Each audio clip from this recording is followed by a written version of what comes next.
Episode 154 Aku bisa melihat segalanya. Xia Feng menatapnya, tetapi sudut matanya entah kenapa terasa basah. Bos, kamu. Yelena belum pernah melihat Xia Feng sesedih itu, apalagi air mata di sudut matanya. Oh, Xia Feng tertawa getir lalu memalingkan muka, menghindari pandangan Yelena. Aku memang mengikutimu ke sini, tapi aku tidak melakukannya untuk mengincarmu. Aku ingin bertemu ayahku. Dia tidak ingin bertemu denganku, tapi ingin bertemu denganmu. Aneh, kan? Dia. Yelena menatap mayat-mayat itu lagi. Dia ingin membunuhku? Kenapa? Xia Feng tak bisa mengatakan yang sebenarnya. Ia berkata, aku juga tak tahu, tapi ini jebakan. Aku melihatnya, dan dia sudah berubah. Dia bukan lagi ayah yang dulu. Mulai sekarang, apapun sinyal yang dia berikan, jangan tanggapi. Hindari dia sebisa mungkin. Kalau tidak, kau akan mati. Saya tidak mengerti. Apakah kamu percaya padaku? Tatapan Xia Feng beralih ke wajah Yelena. Yelena tertegun cukup lama sebelum dia berkata, Bos, apakah ini benar? Ini tentu saja tidak benar, tetapi Xia Feng mengangguk. Kalau kau percaya padaku, itu benar. Kalau kau tidak percaya padaku, itu salah. Tentu saja aku percaya padamu, kata Yelena. Setelah jeda, ia melanjutkan, tapi, aku masih tidak mengerti mengapa ayah melakukan ini. Dia mengadopsiku, dia mengajariku banyak hal, aku melakukan apapun yang dia perintahkan. Mengapa dia ingin membunuhku? Xia Feng meraih bahu Yelena dan berkata, jangan dipikirkan. Ada hal-hal yang lebih baik tidak dijelaskan daripada dipahami. Dia ayahku, dan akulah yang seharusnya menderita. Kau lihat luka di kakiku? Ia menunjuk kaki kanannya yang tertusuk pedang, dan kaki kirinya yang tertembak. Dia memberikan ini padaku sebelum aku mulai melawan orang-orang itu. Dia benar-benar melakukan ini padamu, dan kau benar-benar melakukannya meskipun kakimu terluka. Yelena menatap 70 atau 80 mayat itu dengan ekspresi ngeri. Jangan dipikirkan, ayo pergi. Aku janji, kalau suatu hari nanti aku menemukan jawabannya, aku akan memberitahumu, kata Xia Feng, lalu berjalan menuruni lereng bukit. Meskipun luka di kakinya pulih dengan cepat, lukanya belum sepenuhnya sembuh, dan ia masih berjalan dengan sedikit pincang. Yelena menyusul Xia Feng dan mengulurkan tangan untuk memegang lengan kanannya. Biar ku bantu jalan. Baiklah. Aku sebenarnya bisa menggendongmu menuruni gunung. Apa kau butuh bantuanku? Tidak, hanya itu. Aku baik-baik saja. Aku masih bisa berjalan. Meskipun langkah Xia Feng agak pincang, langkahnya masih sangat stabil, dan ia pulih dengan cepat, jadi tidak ada masalah saat menuruni gunung. Salju masih turun, dan mayat-mayat yang tergeletak di tanah perlahan-lahan tertutup oleh es dan salju. Tepat ketika Xia Feng dan Yelena berjalan pergi dan menghilang di balik salju, seorang pria muncul di medan perang. Ia melihat ke arah Xia Feng dan Yelena pergi, dengan senyum di wajahnya. Akhirnya dimulai. Ketika kami kembali ke surga, hari masih gelap, waktu tergelap sebelum fajar. Aku akan membangunkan Qian Jun dan yang lainnya, kata Yelena. Tidak, jangan bangunkan mereka. Aku akan ke kamar Sukino Anko untuk mandi dan beristirahat sebentar, kata Xia Feng. Yelena menunjukkan senyum menggoda. Aku akan mengantarmu ke kamar Xingzi. Kedatanganmu akan mengejutkannya. Jangan biarkan imajinasimu liar. Tidak ada apa-apa antara aku dan dia, kata Xia Feng. Ya, tidak ada apa-apa antara kamu dan Xingzi. Aku percaya padamu, kata Yelena. Ia membawa Xia Feng ke kamar Yue Xingzi dan pergi. Xia Feng mengulurkan tangan dan meraih gagang pintu rumah papan, lalu membuka pintu dan masuk. Kilatan cahaya dingin datang dari atap, tetapi berhenti saat hendak memotong leher Xia Feng. Xia Feng melepaskan cengkeramannya di pergelangan tangan Sukino Anzi yang sedang memegang pisau. Ini aku. Kau. Sukino Anzi tertegun. Genggamannya mengendur, dan pedang samurai itu jatuh ke tanah. Lalu ia menghambur ke pelukan Xia Feng dan memeluknya erat-erat. Tubuhnya yang lembut dan aroma tubuhnya yang memikat membuat Xia Feng merasa lebih baik. Setelah bertempur di medan perang, seorang pria pulang dengan kelelahan dan amarah. Yang paling ia butuhkan adalah kehangatan dan kelembutan seorang wanita. Hanya kehangatan dan kelembutan seorang wanita yang dapat meluluhkan amarah dan keliaran seorang pria. Detik berikutnya, Sukino Anko berjinjit dan mencium bibir Xia Feng. Namun, lidahnya segera merasakan rasa asin, dan sebagai seorang pembunuh, ia segera menyadari bahwa itu adalah rasa darah. Ia melepaskan Xia Feng dan menyandarkan kakinya ke dinding. Dengan bunyi klik pelan, lampu di ruangan itu tiba-tiba menyala. Baru saat itulah Sukino Anzi melihat Xia Feng berlumuran darah dan luka di kakinya. Ia bertanya dengan heran, apa yang terjadi? Xia Feng tersenyum dan berkata, bolehkah aku mandi di sini? Aku ingin mandi. Kalau kamu mau menggosok punggungku, aku akan memberitahumu. Sukino Anzi tertegun sejenak sebelum berkata, ya, Ada ketel uap di sini untuk air panas, tapi pancurannya ada di tempat lain. Aku bisa mengantarmu ke sana. Aku ingin mandi di sini. Xia Feng tidak ingin pergi. Saya punya baskom untuk mencuci pakaian dan air panas untuk mencuci. Kamu yakin mau mencuci di sini? Xia Feng sudah mulai menanggalkan pakaiannya. Anko Sukino mengangkat bahu, lalu mengeluarkan baskom besarnya untuk mencuci pakaian dan mengisinya dengan air panas. Xia Feng melangkah ke baskom dan duduk. Air panas menghangatkan kulitnya, terasa sangat nyaman. Kesedihan yang terpendam di hatinya dan rasa mual akibat kanibalisme pun mereda. Sebelum mengambil langkah itu, ia menganggapnya sebagai binatang prasejarah dan batas yang tak terlampaui. Namun, setelah mengambil langkah itu di bawah tekanan ayahnya, ia mendapati bahwa itu tidak sesulit yang dibayangkannya. Orang-orang selalu bersedia memaafkan diri mereka sendiri, dan dia tidak terkecuali. Sukino Anzi berjongkok di belakang Xia Feng, menyeka darah di punggungnya dengan handuk. Ia melihat luka yang terlihat jelas di punggung Xia Feng, dan yang lebih mengejutkannya lagi adalah lukanya telah sembuh 40%. Apa yang terjadi? Sukino Anko akhirnya bertanya pada Xia Feng. Ia dengan hati-hati menyeka darah di sekitar lukanya. Xia Feng mengungkapkan apa yang telah terjadi, hanya menyembunyikan bagian tentang dirinya yang melahap energi otak orang yang masih hidup. Ini adalah rahasia yang tidak bisa ia ungkapkan. Sukino Kyoko terdiam cukup lama sebelum berkata, apakah aku tidak akan pernah melihat ayah lagi, dan tidak akan mampu menanggapi isyaratnya? Xia Feng mengangguk. Ya, dia sudah tidak ada hubungannya denganku lagi. Kalau ada di antara kalian yang mau mengikutinya, aku tidak akan menghentikan kalian.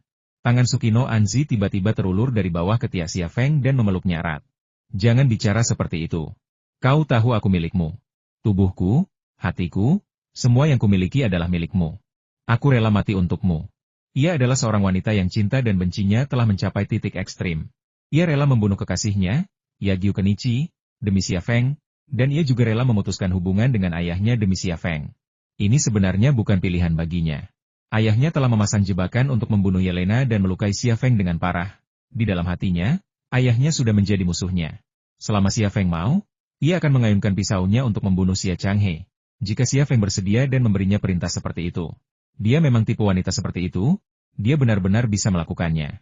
Xia Feng mengulurkan tangan dan menariknya, lalu menariknya ke dalam pelukannya. Air yang banyak langsung terciprat keluar dari baskom besar itu, tapi siapa yang peduli? Kau terluka, dan kau masih ingin? Sukino Anzi entah kenapa merasa gugup. Lagi pula, Xia Feng sudah lama tidak menyentuhnya. Xia Feng tersenyum dan berkata, luka kecil ini tidak apa-apa. Apakah kamu bersedia? Sukino Anko menggigit bibirnya dan mengangguk. Xia Feng membungkuk dan mencium bibirnya. Sukino Anzi melingkarkan lengannya di leher Xia Feng dan merespons dengan liar. Tabrakan, tabrakan. Air di baskom besar beriak dan memercik ke lantai. Piyama Sukino Anko pun ikut basah, menempel di kulit halusnya, memperlihatkan lekuk tubuh dan pemandangan indahnya di depan mata Xia Feng. Xia Feng berdiri dan membawanya ke tempat tidurnya. Aku milikmu, jangan kasihani aku, katanya. Xia Feng menaruhnya di tempat tidur dan menekannya ke bawah. Dia tidak akan sopan. Dia perlu melampiaskannya. Dia perlu mengganti kesedihan dan ketakutan di hatinya dengan kenikmatan yang tak tertahankan. Cahaya fajar mengusir kegelapan, dan kebisingan di rumah sementara itu akhirnya mereda, dan kedamaian pun kembali. Di ruang terbuka di luar kabin, Yelena, Angumihan, Saimu, Aresio, dan Erdemutu berdiri diam, menatap bangunan itu. 4 ksatria wanita lainnya berada di sisi lain. Mereka juga telah menerima pemberitahuan dari Yelena dan sedang menunggu untuk menyambut Xia Feng. Mereka juga telah mengetahui dari Yelena apa yang terjadi malam sebelumnya.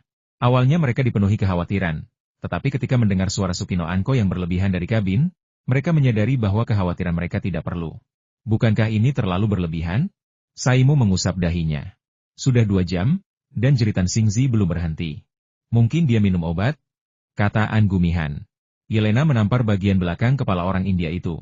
Omong kosong apa yang kau bicarakan, monyet? Kau pikir kau orang itu? Angumihan tampak malu. Sayang, di sini banyak banget orangnya, gimana bisa kamu? Ledakan tawa. Rasanya seolah-olah tidak ada hal serius yang terjadi malam sebelumnya. Hari itu hanyalah hari biasa.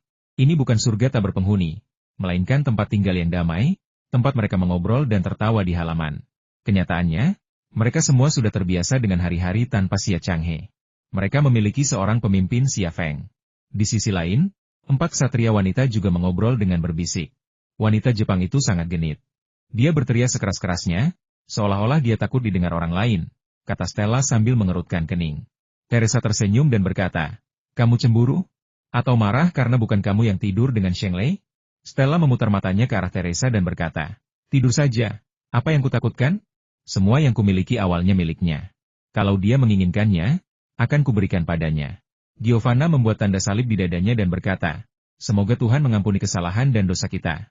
Pintu rumah sementara itu terbuka, dan Sukino Anko, mengenakan kimono tradisional Jepang, berjalan keluar dari balik pintu. Lalu dia mengulurkan tangan dan menutup pintu. Yelena berjalan mendekat dan bertanya, di mana bosnya? Dia masih tidur, jangan ganggu dia istirahatnya, kata Anko Sukino. Yelena tersenyum pahit, baru saja kau jelas-jelas. Sukino Kyoko berkata dengan serius, kami tidak melakukan apapun. Yah, kamu gak ngapa-ngapain. Yelena mengangkat bahu. Pergi sana. Temui bos setelah dia istirahat. Angumihan menyeringai, ya, setelah membajak sekian lama, lembu pun pasti lelah, tapi ladangnya baik-baik saja. Benar, Kyoko? Mata Sukino Anzi melebar. Kamu mau ditusuk?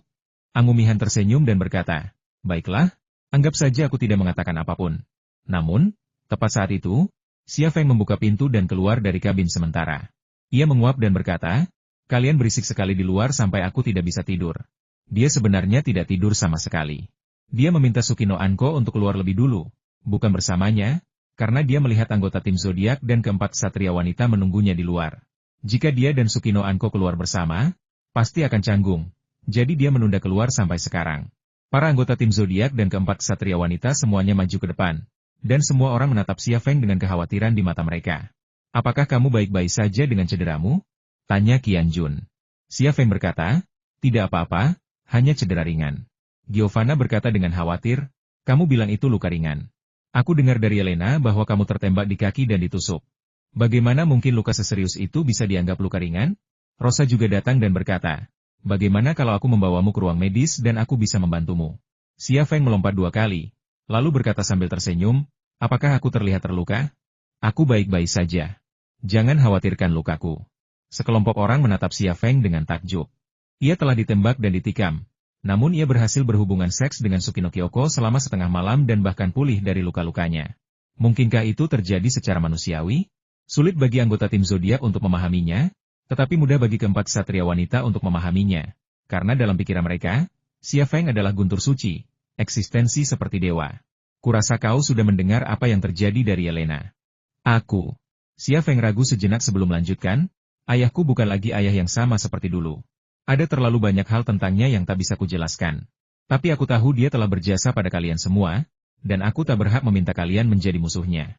Jika ada di antara kalian yang ingin pergi dari sini dan mencari ayahku, aku tak akan menghentikan kalian. Erdemutu tertawa datar. Kami sudah menunggumu begitu lama, dan hanya ini yang kau katakan? Ya, aku tidak suka mendengarnya, kata Saimu. Alessio juga berkata jika kamu memaksa kami untuk memilih antara kamu dan ayah, baiklah, aku memilihmu. Qian Jun menghampiri dan menepuk bahu Xia Feng. Dia menyerah padaku, meninggalkanku menderita siksaan tak manusiawi di Teluk Guantanamo dan markas rahasia Mossad.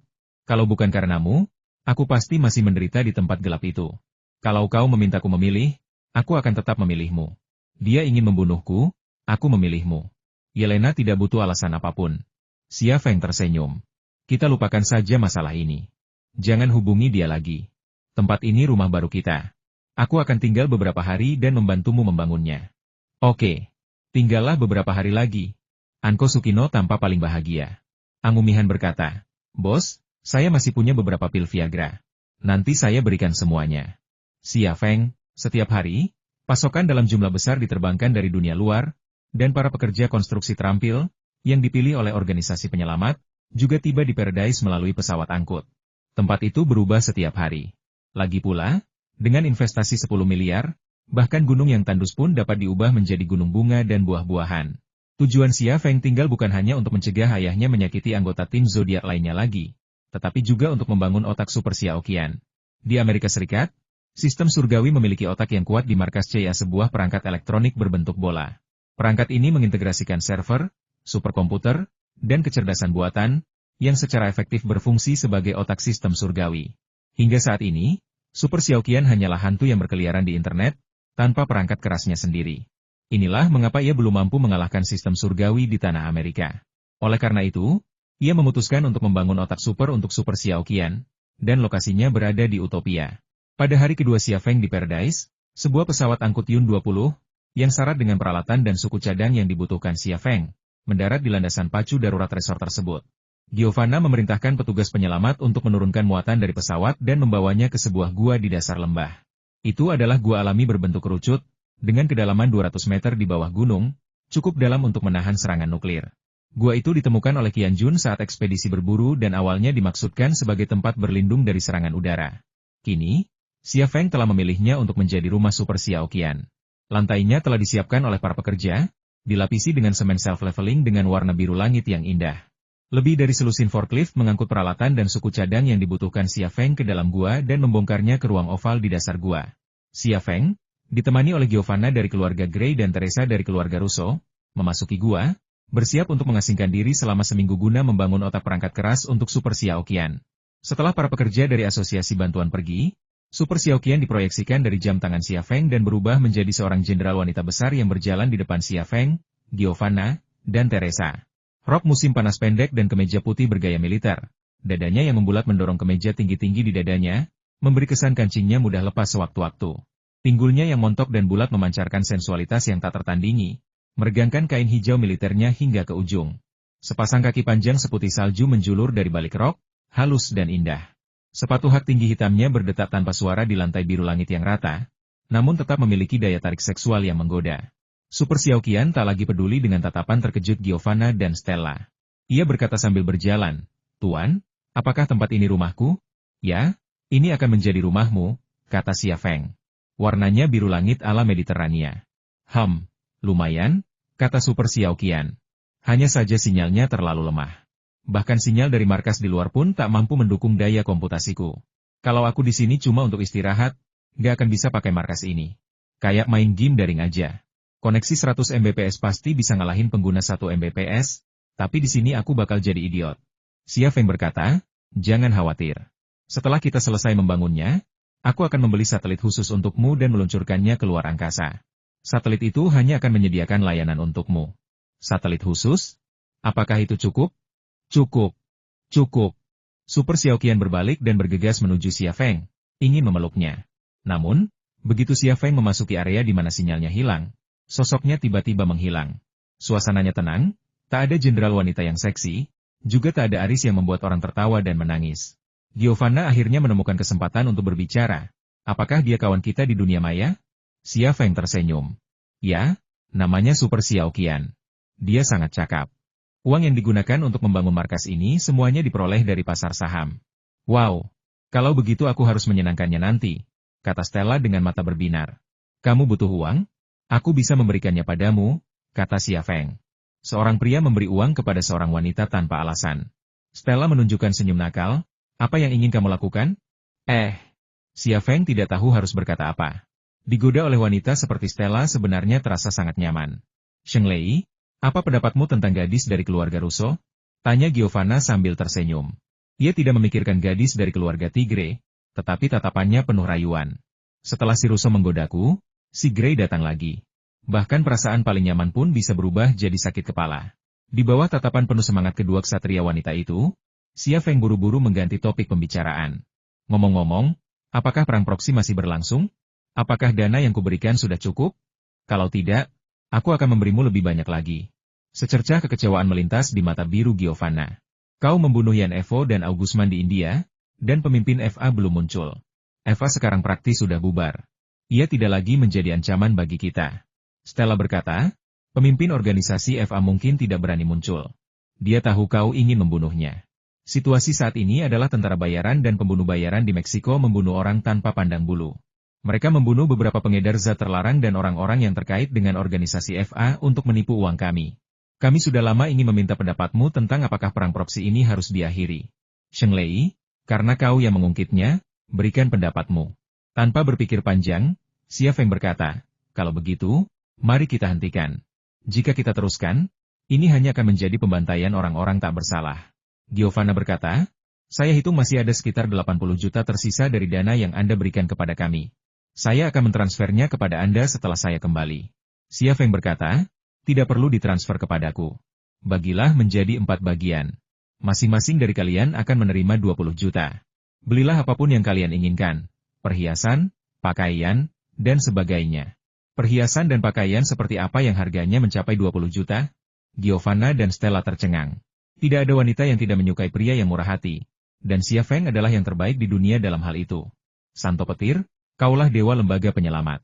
Kami adalah para ksatria yang setia dan melayanimu. Kami tidak butuh uangmu. Kami hanya butuh kepercayaan, toleransi, dan cintamu, kata Giovanna. Xia Feng tersenyum canggung. Berapa kali harus kukatakan sebelum kau mau percaya padaku? Aku sama sekali bukan dewa. Aku hanya manusia biasa. Stella tiba-tiba mengulurkan tangan dan mencubit paha Xia Feng. Ia mencubit dengan sangat kuat, dan itu tidak terdengar seperti lelucon. Xia Feng menatapnya dengan heran. Lalu, apa yang ingin kamu lakukan? Stella berkata, kamu bilang kamu orang biasa. Yelena bilang kamu punya luka tembak dan tusuk di kakimu. Lukanya sangat serius. Orang biasa butuh 1 atau 2 bulan untuk pulih, tapi kamu sudah bisa melompat-lompat keesokan paginya. Sekarang aku mencubitmu sekeras itu, tapi kamu tidak bereaksi sama sekali. Dan aku menyentuh kulitmu, dan tidak ada bekas luka sama sekali. Beranikah kamu melepas celanamu agar kami bisa melihatnya? Aku yakin kulitmu pasti sehalus dan selembut kulit bayi. Melepas celanamu dan menunjukkannya? Xia Feng tersenyum getir. Tentu saja dia tidak akan melakukannya, tetapi dia tidak tahu bagaimana menjelaskannya. Namun dia tahu Stella mengatakan yang sebenarnya. Hanya dalam 2 hari, lukanya tidak hanya sembuh, tetapi bahkan tidak ada bekas luka yang tersisa. Setelah mengonsumsi makanan dalam jumlah besar, kekebalan tubuhnya yang luar biasa telah mencapai tingkat yang baru, dan bahkan tubuhnya memiliki kemampuan untuk memperbaiki dirinya sendiri. Sehingga bahkan dengan luka tembak dan tusukan yang begitu parah, dia bahkan tidak memiliki bekas luka. Jika ini standar dewa, maka dia memang dewa. Dalam situasi seperti itu, bisakah dia mengatakan Stella salah?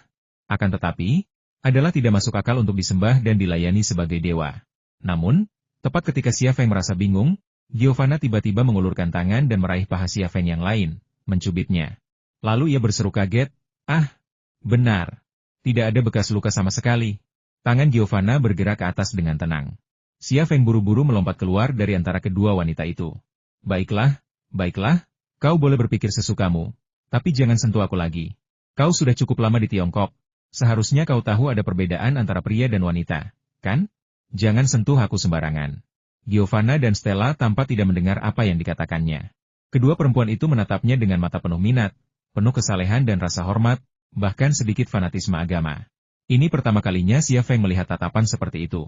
Tatapan kedua wanita itu membuatnya pusing karena dia tahu apa artinya. Mereka benar-benar memperlakukannya seperti dewa. Baiklah, ayo kita mulai bekerja. Xia Feng sekali lagi mengalihkan perhatian kedua wanita itu. Bisakah kau membantuku membongkar kotak-kotak itu dan mengeluarkan semua isinya? Kami bisa melakukan apa saja untukmu. Giovanna menatap Xia Feng dengan mata berbinar.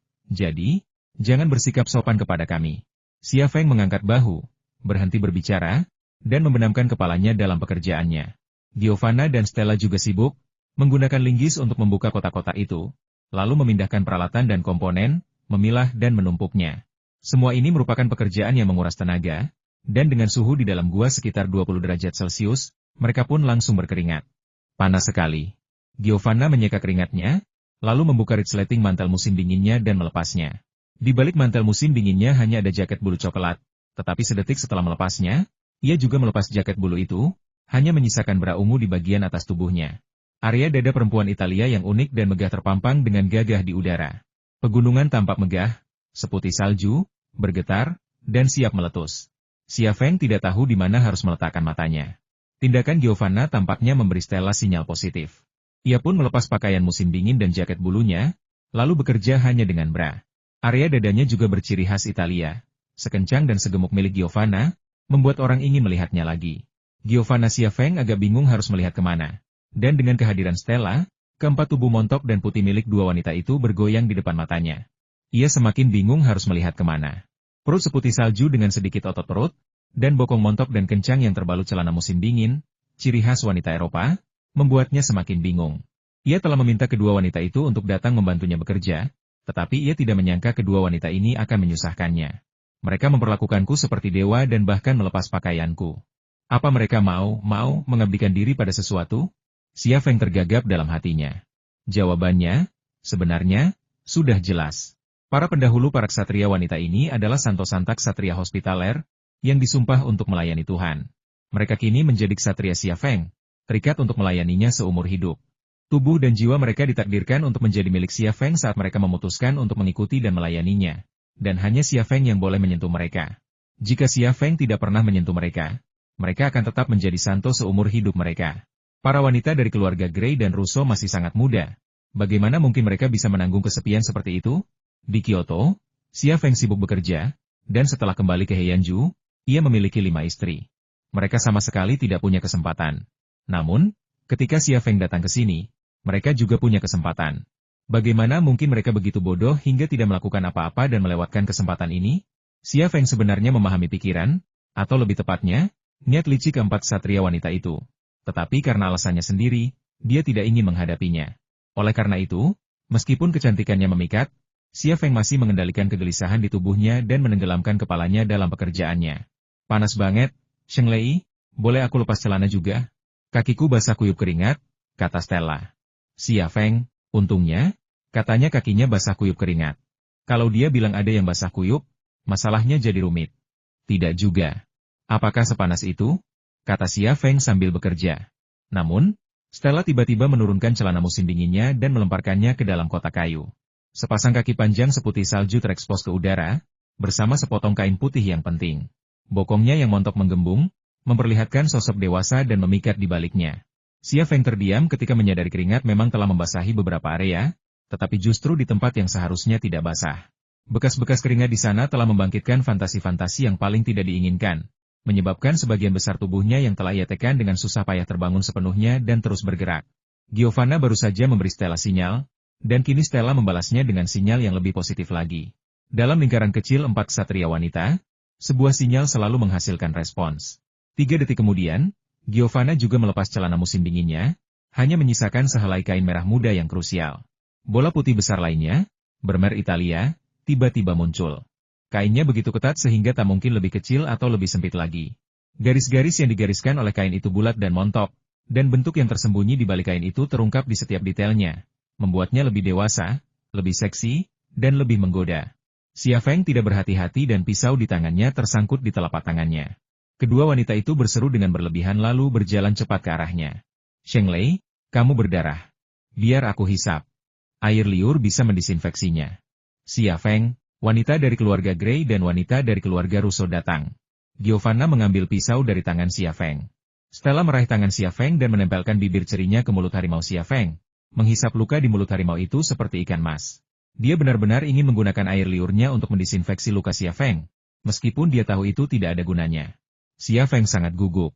Ia ingin menolak, tetapi ia tak sanggup berkata tidak, apalagi melakukannya. Kelemahannya tetap sama, ia jarang menolak seorang wanita, terutama yang memperlakukannya dengan baik. Ia menunggu dengan cemas kedua ksatria wanita itu menyelesaikan perawatan mereka. Setiap detik terasa menyiksa baginya, karena ia harus menghadapi bukan hanya mulut Stella, tetapi juga kontak dengan Giovanna. Sekarang, Sheng Lei, kenapa keringatmu banyak sekali? Biar aku yang bersihkan. Suara Giovanna terdengar lembut. Ia mengulurkan tangan untuk menyeka keringat Xia Feng, gerakannya lembut. Bahkan, tak hanya lembut, tapi juga sangat terampil. Tangannya mengusap dari pipi Xia Feng ke lehernya, lalu dari lehernya ke dadanya. Sensasi aneh menerpanya, seperti segerombolan ulat bulu merayapi dadanya. Di bawah tekanan dan rangsangan seperti itu, hasrat Xia Feng berubah menjadi gejolak. Hasrat itu, bagaikan api yang membara, membuat mulutnya kering, dan ia tak kuasa menahan keinginan untuk melakukan sesuatu pada dua wanita cantik Italia itu. Ia tetap tabah, menahan diri, tak melangkahi batas sejengkal pun. Namun saat tangan Giovanna menyeka keringat di otot perutnya dan menunjukkan niat untuk turun lebih jauh, dia tak sanggup lagi.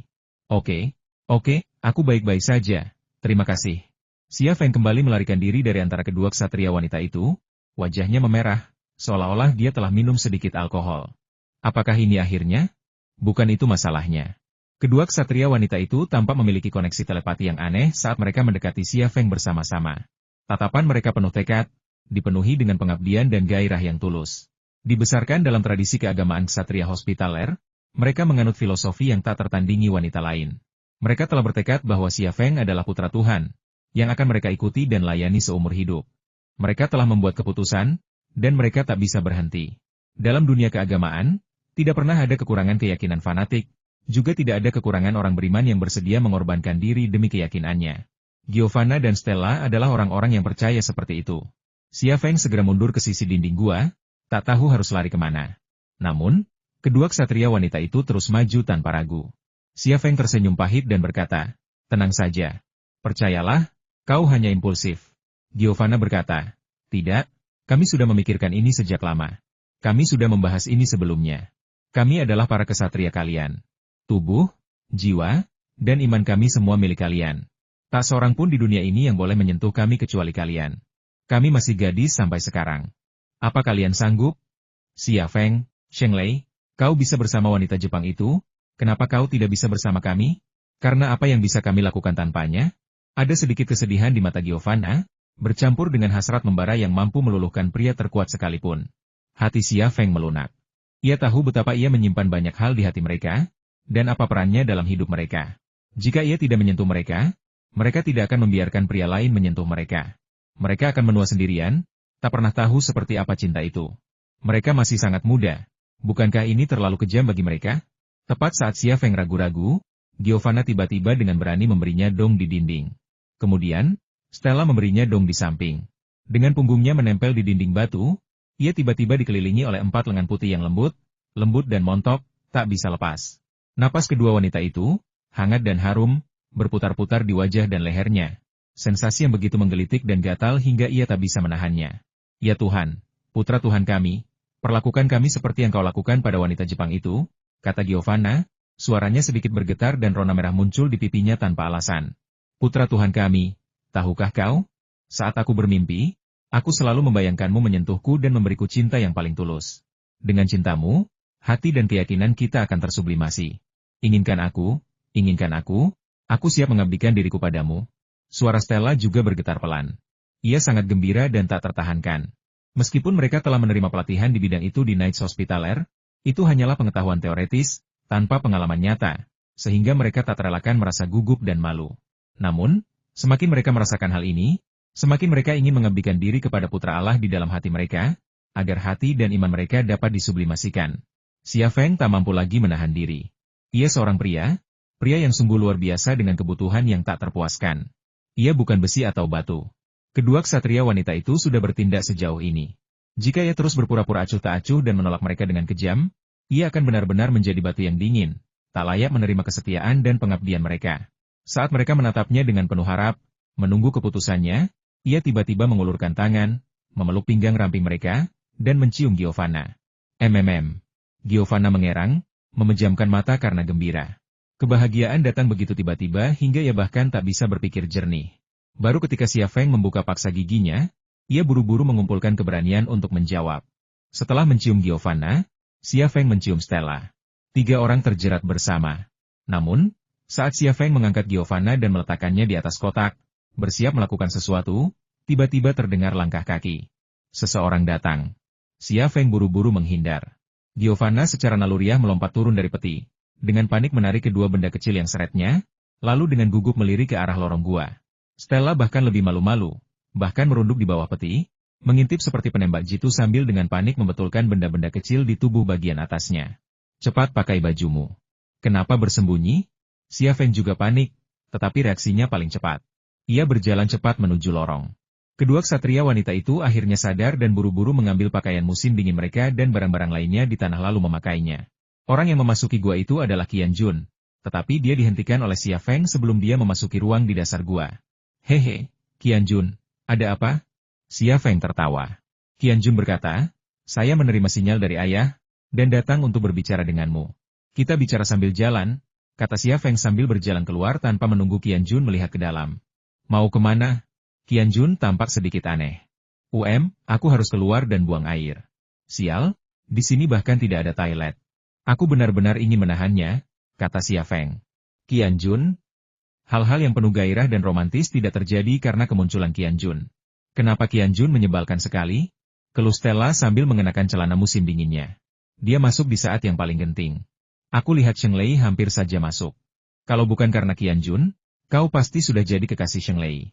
Kaki Giovanna tiba-tiba melunak dan wajahnya semakin memerah. "Jangan bilang begitu. Aku merasa tidak enak sekarang. Aku merasa lebih buruk darimu. Setidaknya dia menyentuhmu, tapi aku." Stella tampak kecewa. Giovanna menepuk pinggul Stella yang bergoyang. Ia tertawa dan berkata, "Jangan khawatir, Kita sudah memulai dengan baik. Meskipun kali ini kita tidak berhasil, kita pasti akan berhasil lain kali. Baiklah, Sheng Lei pasti akan mencintaimu. Sialan, Sheng Lei yang memasukkanmu ke kotak tadi, bukan aku. Kamu nggak tahu betapa genitnya ekspresimu waktu itu. Ya ampun, kamu iri padaku? Oh tidak, kamu iri dengan pesanannya? Aku cemburu, ya? Haha, kamu lucu banget. Stella tersipu. Kamu tidak perlu seperti ini sama sekali. Apa kamu mengkhawatirkan Sheng Lei? Dasar bodoh, dia putra dewa.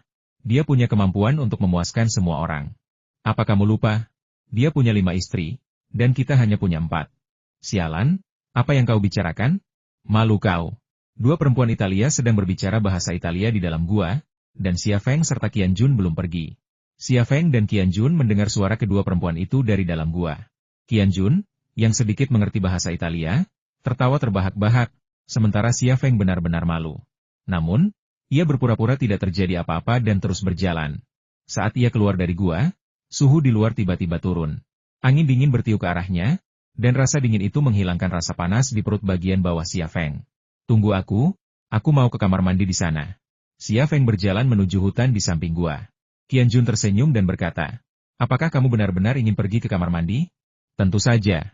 Xia Feng melangkah lebih cepat, memasuki hutan, dan mengeluarkan penyiram pohonnya. Ia tak bisa berhenti memikirkan tubuh Giovanna dan Stella lagi, dan kolom air tiba-tiba menjadi lurus dan menyiram lebih banyak lagi. Qian Jun datang keluar hutan dan berkata, maaf mengganggu waktu bersenang-senangmu. Apa katamu? Itu tidak akan terjadi. Suara Xia Feng terdengar dari hutan. Baiklah. Qian Jun berdeham, ayo kita mulai. Xia Feng berjalan keluar dari hutan. Kamu bilang kamu menerima sinyal dari ayah. Ada apa? Qian Jun berkata, itulah yang baru saja terjadi. Setelah berpatroli, aku kembali ke kamarku dan melihat selembar kertas ini di tempat tidurku. Ia mengeluarkan selembar kertas dari saku celananya dan menyerahkannya kepada Xia Feng. Itu adalah selembar kertas surat biasa. Xia Feng membuka surat itu. Di dalamnya terdapat peta sederhana, yang sekilas terasa sangat familiar. Kemudian ia menyadari bahwa itu sebenarnya peta wilayah ini. Garis merah menandai sebuah rute, berakhir di tengah gunung. Di ujungnya, sebuah tengkorak digambar khusus. Di sudut kanan bawah peta tertulis, datanglah temui aku pukul 12 malam. Apakah ini berarti kematian? Qian Jun tersenyum getir. Dia ingin membunuhku? Kenapa? Xia Feng menyimpan surat itu. Dia belum pergi. Jangan temui dia. Aku tidak tahu apa yang terjadi padanya, tapi aku tahu dia berbahaya. Qian Jun berkata, dia bisa masuk surga tanpa sepengetahuan kita. Dia bukan lagi orang tua seperti dulu. Sesuatu yang luar biasa telah terjadi padanya. Lepaskan aku. Jika dia bisa masuk tanpa diketahui siapapun, dia bisa membunuhku tanpa diketahui siapapun. Dia punya kekuatan yang luar biasa sekarang, aku tidak bisa bersembunyi darinya. Aku ingin bertemu dengannya dan melihat apa yang ingin dia katakan padaku. Jika dia ingin membunuhku. Jadi, kau akan membiarkan dia membunuhmu? Xia Feng sedikit marah. Tenang. Jangan percaya begitu saja padanya dan ikuti perintahnya hanya karena dia ayahmu. Kalau tidak, kau akan mati tanpa tahu caranya. Dengarkan aku, biarkan aku yang mengurus ini. Kau tetap di sini dan lindungi markas. Qian Jun tampak sangat keras kepala. Tidak, aku bisa mendengarkanmu untuk hal-hal lain, tapi aku ingin membuat keputusan sendiri tentang masalah ini. Dia meninggalkanku saat itu, dan aku sangat menderita. Aku ingin bertanya mengapa dia melakukan itu. Jika dia ingin membunuhku, aku tidak akan menyerah. Lagi pula, dia dalam bahaya sekarang, dan tidak akan aman bagimu untuk pergi. Tidakkah kau butuh dasar untuk menentukan apakah dia kawan atau lawan? Jika aku bisa kembali hidup-hidup, maka situasinya bukan yang terburuk. Jika aku mati di tangannya, maka dia adalah musuh. Aku sudah memutuskan. Aku akan pergi setelah makan malam. Jangan ikuti aku. Biarkan aku yang mengurus ini sendiri, kata Qian Jun. Xia Feng berkata dengan marah, Qian Jun, mengapa kamu begitu keras kepala? Mari kita selesaikan. Qian Jun berbalik dan pergi. Ini pertama kalinya Qian Jun menentang keinginannya, tetapi Xia Feng tidak benar-benar marah kepada Qian Jun. Ia lebih tersentuh karena Qian Jun akan menggunakan hidupnya untuk membuktikan apakah ayahnya musuh atau teman.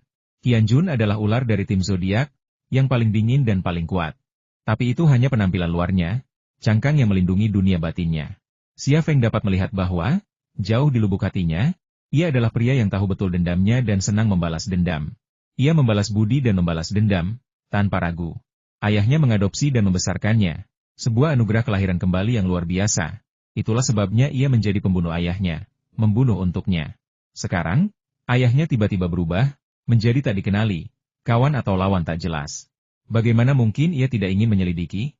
Jadi, meskipun ia berjanji pada Xia Feng untuk tidak menghubungi ayahnya lagi, ia berubah pikiran setelah menerima pesannya. Qianjun bisa saja merahasiakannya dari Xia Feng dan pergi menemui ayahnya sendirian.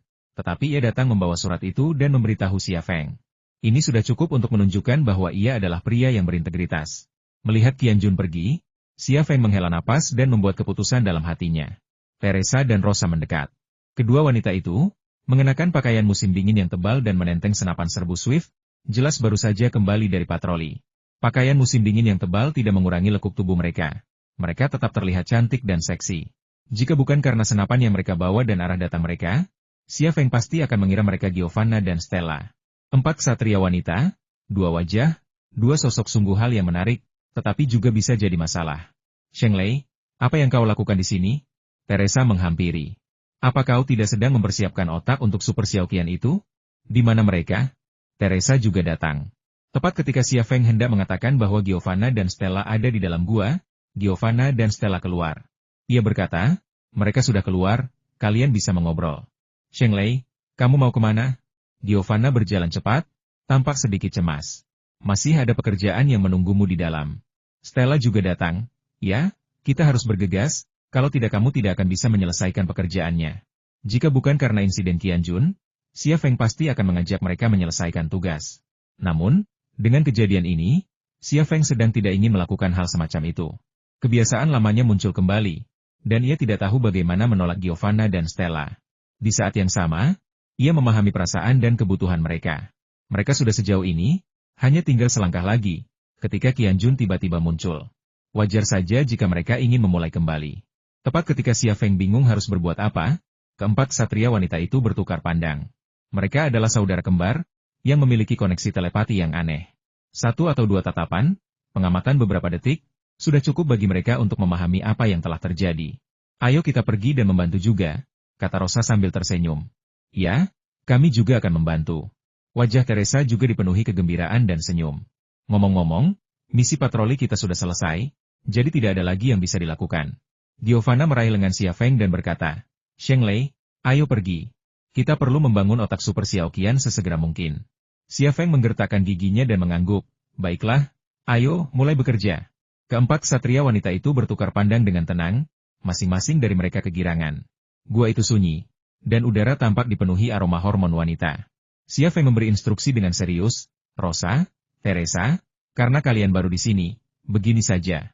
Kalian tinggal membongkar kotak-kotaknya, memilah, dan menumpuk instrumen serta komponen di dalamnya. Begitu dia selesai berbicara, Giovanna tiba-tiba memeluknya, melingkarkan lengannya di leher pria itu, dan mencium bibirnya. Tanpa plot yang jelas, klimaks langsung dimulai. Hal ini membuat Xia Feng lengah dan membuatnya tampak sedikit bingung. 3 ksatria wanita lainnya bergegas maju, ke kiri, ke kanan, dan ke belakang. Xia Feng tiba-tiba berubah menjadi pohon kecantikan, dan 4 buah kecantikan tumbuh di tubuhnya. Pakaian dirobek, ikat pinggang dilepas, dan barang-barang diturunkan. Situasi tiba-tiba menjadi kacau dan tak terkendali. Xia Feng tidak tahu harus berhadapan dengan siapa, tetapi ia tahu tubuhnya penuh bekas bibir. Beberapa menit kemudian, Giovanna kembali duduk di atas kotak kayu itu. Ia menopang dirinya sendiri di atas kotak itu, dengan gugup sekaligus gembira menunggu saat bahagia itu tiba. 3 ksatria wanita lainnya juga gugup. Mereka bagaikan tanaman merambat yang melilit Xia Feng, dengan cemas dan gembira menantikan momen itu. Xia Feng adalah putra dewa di hati mereka, dan apa yang akan terjadi pada Giovanna, dalam arti tertentu, merupakan sebuah keajaiban. Mereka semua adalah penganut fanatik agama dan mencintai mukjizat. Bunyi bip, tiba-tiba dari arah lorong goa terdengar suara klakson alat pemuat, disusul langkah kaki, jejak langkah sekumpulan besar manusia. Suasana yang awalnya penuh penantian akan terjadinya keajaiban, tiba-tiba berubah menjadi kekacauan. Giovanna ingin mati, tetapi dia melompat turun dari kotak kayu pada saat pertama yang memungkinkan dan menarik sedikit kain yang telah ditarik ke bawah. Ketiga ksatria wanita lainnya juga segera mengenakan pakaian dan celana mereka. Gerakan mereka lincah seperti petugas pemadam kebakaran yang terlatih. Sebuah truk pemuat melaju ke dalam gua, diikuti oleh sekelompok besar teknisi dari lembaga penyelamat. Mengapa hal-hal yang membuatku ingin membenturkan kepala ke dinding selalu terjadi? Malam tiba lebih awal di Himalaya dibandingkan di tempat lain, dan hari sudah gelap sekitar pukul 6. Saat malam tiba, salju mulai turun. Di tempat ini, Turun salju di malam hari adalah hal yang wajar. Sekelompok besar orang sedang makan di restoran darurat, dan Qianjun meletakkan mangkuknya dan pergi lebih awal. Beberapa menit setelah Qianjun pergi, Xia Feng juga meletakkan mangkuknya dan bersiap untuk pergi. Sheng Lei, kamu mau pergi kemana? Tanya Giovanna. Xia Feng berkata, aku mau keluar sebentar. Dia meninggalkan restoran tanpa penjelasan lebih lanjut. Sukino Anko menatap Giovanna dengan tatapan aneh. Giovanna juga menatap Sukino Anko. Dan kemudian Stella, Teresa, dan Rosa juga menatap Sukino Anko, masing-masing dengan tatapan buruk di mata mereka. Sukino Anko mengangkat bahu dan menundukkan kepalanya sambil makan. 2 menit kemudian, Qianjun keluar dari kamarnya, dengan tas berisi perlengkapan terikat di punggungnya. Ia meninggalkan markas melalui pintu belakang dan memasuki hutan. Namun, tak lama kemudian ia berhenti, menatap pohon di dekatnya, dan berkata, Bos, turunlah. Tidakkah menurutmu anginnya terlalu kencang di atas sana? Seseorang melompat turun dari pohon. Tak lain adalah Xia Feng. Wajah Qianjun tanpa ekspresi. Bos, bukankah sudah kukatakan dengan jelas? Aku ingin menemuinya, dan aku akan pergi sendiri. Aku tidak ingin kau mengikutiku. Kalau ayah tahu kau mengikutiku, dia pasti tidak akan muncul. Mata Xia Feng gelap, dan ekspresinya sangat aneh. Baiklah, kalau begitu tidurlah lagi. Mata Qianjun membeku sesaat, dan 2 detik kemudian ia berbalik dan berjalan kembali ke markas. Setelah kembali ke markas, ia langsung masuk ke kamarnya dan tidur. Ini adalah penerapan lain dari energi misterius hipnosis mendalam. Meskipun Xia Feng tidak dapat mencapai tingkat yang sama dengan Zhu Xuanyue, yang dapat sepenuhnya mengubah seseorang menjadi boneka, ia tidak kesulitan menghipnotis Qianjun kembali ke kamarnya untuk tidur. Melihat Qianjun masuk ke kabinnya untuk tidur, Xia Feng mengalihkan pandangannya dan melanjutkan mendaki gunung. Kecepatannya telah lama melampaui batas daya tahan manusia. Bahkan di lereng curam yang tertutup es dan salju, kecepatannya setidaknya 30 mil per jam. Ayah belum pergi. Apa yang ingin dia lakukan? Pertama, dia mengajak Yelena keluar dan memaksaku makan. Sekarang dia meninggalkan pesan untuk Qianjun. Mungkinkah tujuannya sama? Sambil berlari liar, hati Xia Feng sama sekali tidak tenang. Dia tak bisa berhenti memikirkan masalah yang berkaitan dengan ayahnya. Seiring perkembangannya hingga saat ini, ia hampir yakin bahwa ayahnya bukan orang biasa dan kekuatannya mengerikan. Kalau tidak, mustahil ayahnya bisa menyelinap ke markas tanpa diketahui siapapun, dan bahkan ia sendiri pun tidak akan menyadarinya. Mungkinkah? Sebuah pertanyaan yang bahkan tidak berani dipikirkan Xia Feng tiba-tiba muncul, mungkinkah ayahku benar-benar diubah menjadi sepotong pakaian oleh Zhu Xuanyue atau Xi Qianyi? Ning Jing dan Gu Kewen adalah contoh nyata. Mereka telah menjadi pakaian Zhu Xuanyue. Dalam arti tertentu, mereka masih hidup, tetapi di sisi lain, mereka sudah mati. Jika hal seperti ini terjadi pada ayah, maka dia. Jika kita memandang segala sesuatu sebagai permainan catur, maka aku adalah bidak catur, ayahku juga bidak catur, dan keberuntungan kita tidak berada di tangan kita sendiri. Dalam permainan ini, apakah hanya Zhu Xuanyue dan Xi Qian yang menjadi pecatur? Jika ya, pasti ada seseorang yang memimpin permainan. Siapakah dia? Kecepatan Xia Feng semakin cepat, tetapi imajinasinya semakin membesar. Di pangkalan, 4 satria wanita berkumpul dari 4 arah berbeda. Mereka semua sedikit terengah-engah, jelas baru saja berlari. Saya mencari ke seluruh sisi timur tetapi tidak melihat Sheng Lei. Saudara-saudari di lembaga penyelamat juga tidak melihatnya, kata Teresa. Saya sudah mencari ke seluruh penjuru selatan, tapi tidak ada kabar, kata Rosa. Kami belum menemukannya di utara, dan kami belum mendengar kabar apapun tentangnya, kata Stella. Giovanna, yang datang terakhir, berkata, saya baru saja bertanya kepada saudara di pintu belakang. Dia bilang dia melihat Sheng Lei keluar dari pintu belakang sebelumnya, dan kemudian Qianjun juga keluar dari pintu belakang. Qianjun kembali, tetapi Sheng Lei tidak kembali. Saya kira Sheng Lei pergi dari pintu belakang dan naik gunung. Stella bertanya dengan bingung. Salju turun sangat lebat. Mengapa Sheng Lei naik gunung? Giovanna berkata, Qianjun mengunjungi Sheng Lei siang hari. Dia dan Sheng Lei sedang mengobrol di luar. Aku tidak tahu apa yang terjadi, tapi aku yakin Sheng Lei pasti sedang pergi keluar untuk melakukan sesuatu. Kenapa dia bertindak sendirian lagi? Tanya Rosa cemas, apa dia lupa kejadian terakhir kali? Dia terluka parah. Kalau bukan karena putra Tuhan, dia mungkin sudah mati. Teresa berkata, apa yang harus kita lakukan? Giovanna berkata, berhenti membahas ini. Kembalilah dan ambil perlengkapanmu. Kita akan menemukannya. Kita ksatria petir suci. Kita harus berjuang bersamanya. Ayo. Bertemu di luar pintu belakang dalam 2 menit. Bawa kereta luncurnya. Malam ini gelap gulita, angin dingin menderu dan kepingan salju memenuhi langit, dan ada seekor aris putih besar yang berlari. Lain kali Anda berada di langit, ia akan berada di langit sebentar, dan di tanah sebentar lagi. Tuanku, tempat itu sekitar 100 km jauhnya dari kita, dan tempat itu jauh di Himalaya, dekat perbatasan Nepal. Pesan yang ayahmu tinggalkan untuk Qianjun adalah untuk bertemu pukul 12 malam. Tetapi dengan kecepatan Qianjun, dia sama sekali tidak bisa melakukannya. Suara Aris. Xia Feng berkata, Qianjun mungkin pelari tercepat di dunia. Dia punya waktu 6 jam. Saya melihat kereta luncur di tas perlengkapannya. Jika dia menggunakan kereta luncur itu, dia seharusnya tidak kesulitan berlari sejauh 100 km. Aku tidak tahu kecepatannya, tapi kau sangat cantik, jadi apapun yang kau katakan itu benar. Big White Poplar berubah menjadi wanita cantik berdada besar dengan bikini sporty dan sepatu lari. Sosok yang super ramping. Saat ia berlari, area dadanya yang besar memantul ke atas dan ke bawah seperti dua kelinci putih yang lucu dengan hanya satu mata merah muda. Bola-bola putihnya yang besar juga bergetar, seperti sepotong jeli di layar yang bergetar, hanya saja dengan frekuensi yang lebih ringan. Xia Feng sakit kepala. Xiao Qian, kamu harus berubah jadi domba saja. Kamu terlihat jauh lebih baik sebagai domba. Super Xiao Qian berbalik dan menatap Xia Feng dengan pandangan meremehkan. Kamu mengatakan satu hal, tetapi maksudmu lain. Xia Feng, untungnya, kami segera melewati daerah itu dengan sinyal dan Super Xiao Qian menghilang. Pukul 23, Xia Feng tiba di kaki gunung. Ia mengambil selembar kertas pemberian Qianjun, melihatnya sekilas, lalu mengamati medan di sekitarnya. Setelah memastikannya, ia pun mendaki gunung. 1 jam kemudian, Xia Feng tiba di lereng gunung. Ia membongkar tas perlengkapannya, mengeluarkan senapan serbu Swiftwind, dan memasukkan beberapa magasin ke dalam sabuk di pinggangnya. Jika ayahnya masih memaksanya makan, ia akan menggunakan senapan serbu di tangannya untuk membunuh orang-orang yang terhipnotis itu. Inilah rencananya. Ia lebih suka menghadapi hasil terburuk daripada menjadi iblis. Xia Feng siap bertempur, tetapi di sekelilingnya sunyi hanya angin, salju, dan bebatuan, tak ada yang lain. Ia memandang ke kejauhan, membangunkan matanya, tetapi setelah beberapa kali mencoba mengintai, ia tak menemukan apapun.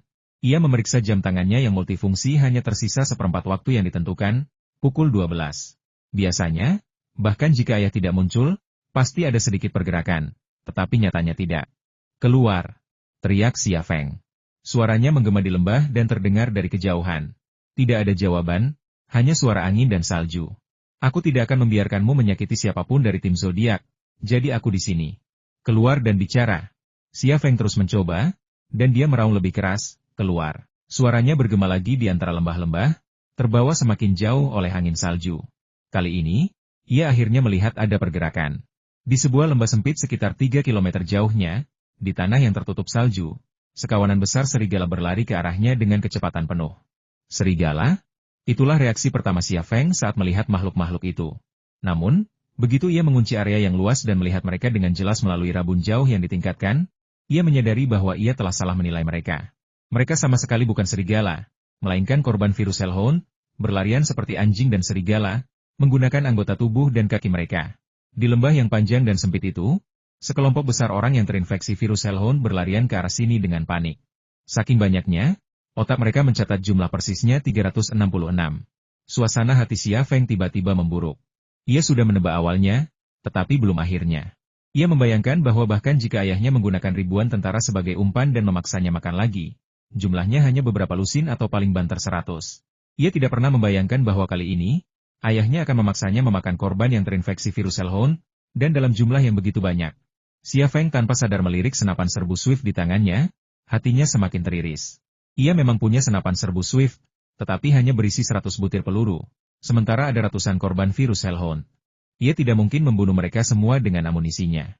Tanpa ragu, Xia Feng berbalik dan pergi, tidak ingin tinggal sedetik pun. Namun, dia berhenti setelah beberapa langkah. Xia Changhe berdiri dalam perjalanan pulang, hanya sekitar 10 meter jauhnya. Ia berdiri di tengah salju, sangat tenang, tanpa ekspresi di wajahnya, seperti patung batu.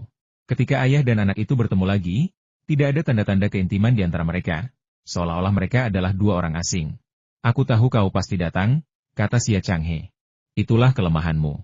Kau selalu ingin melindungi orang-orang di sekitarmu. Ada istri dan anak-anakmu, negaramu, dan kau punya begitu banyak hal untuk dipikirkan. Tapi pernahkah kau memikirkan dirimu sendiri? Waktumu semakin sedikit. Hari-harimu semakin singkat, tapi kau masih saja melakukan hal-hal membosankan itu. Xia Feng memegang senapan serbu gale di tangannya, tetapi ia tak bisa mengarahkannya ke Xia Changhe. Sekalipun ia curiga Xia Changhe bukan ayahnya, ia tak bisa melakukannya. Ini sebenarnya kelemahannya, sifat manusia. Kapan kamu akhirnya bangun? Suara Xia Changhe datar dan tenang. Sebenarnya, aku berharap bukan kamu yang datang, tapi aku tahu kamu pasti akan datang. Mengapa kau harus melakukan ini? Xia Feng akhirnya berbicara, dengan marah dan tak berdaya. Tidakkah kau mengerti? Waktumu sudah habis. Setiap hari sangat berarti, tapi kau masih sangat lemah. Aku harus membuatmu lebih kuat sesegera mungkin. Xia Changhe menunjuk ratusan orang yang terinfeksi virus Hellhound di lembah sempit itu dan berkata, "Lihat, aku membawakanmu makanan. Aku sudah berusaha keras untuk mendapatkan ini." "Tidak." Xia Feng meraung. "Bahkan jika kau membunuhku kali ini, aku tidak akan melakukannya. Jika kamu tidak memakannya, mereka akan memakanmu," kata Xia Changhe. Xia Feng tiba-tiba mengangkat senjatanya dan mengarahkannya ke Xia Changhe. Xia Changhe tidak menghindar, bahkan tidak bergerak. Ekspresinya yang tenang dan acuh tak acuh seolah menunjukkan bahwa ia tahu Xia Feng tidak akan menembak. Xia Feng tidak menembak, karena pria yang berdiri di hadapannya adalah ayahnya dan Xia Sui. Sekalipun Xia Changhe adalah ayah palsu, sebelum perjalanan ke provinsi barat ini, pria di hadapannya tetaplah ayahnya. Ia tidak bisa tiba-tiba berubah pikiran, benar-benar putus dengannya, atau bahkan menembak Xia Changhe. Xia Changhe berkata dengan tenang, "Jika kau menembakku, aku bukan hanya tidak akan menyalahkanmu, aku bahkan akan merasa lega. Tapi kau tidak kejam dan tak berperasaan. Kau mengecewakanku. Tidak berperasaan dan tidak tahu berterima kasih? Inikah yang kau inginkan?" Xia Feng merasa sedih. Terlalu banyak perasaan, terlalu banyak emosi, terlalu banyak kekhawatiran, semua ini akan memengaruhi perkembanganmu. Xia Changhe menunjuk kepala Xia Feng, "Yang kau butuhkan hanyalah otak yang kuat." Xia Feng tertegun sejenak, tiba-tiba teringat Zhu Xuanyue dan Shiqian Wei. Baik Zhu Xuanyue maupun Shiqian Wei sama-sama tanpa emosi, memancarkan aura ketidakpedulian dan penghinaan yang ekstrim terhadap semua kehidupan. Tubuh Zhu Xuanyue memang nyata, tetapi juga mengandung sebagian kesadaran Ningjing dan Gu Kewen, tetapi itu menjadi kelemahannya. Ketika kesadaran Ningjing dan Gu Kewen muncul, Zhu Xuanyue menjadi sangat lemah, tetapi setelah ia menekan mereka, ia menjadi sangat kuat. Jika tujuan akhir evolusi adalah menjadi tubuh energi tanpa emosi, kehilangan semua emosi manusia, lalu apakah evolusi seperti ini benar-benar dibutuhkan manusia? Alasan mengapa manusia adalah karena mereka memiliki 7 emosi dan 6 keinginan. Kau benar-benar mengerti maksudku, kan? Kata Xia Changhe. Otak adalah penguasa tubuh dan ladang emosi serta hasrat. Tanpa otak, tak akan ada perasaan yang berantakan.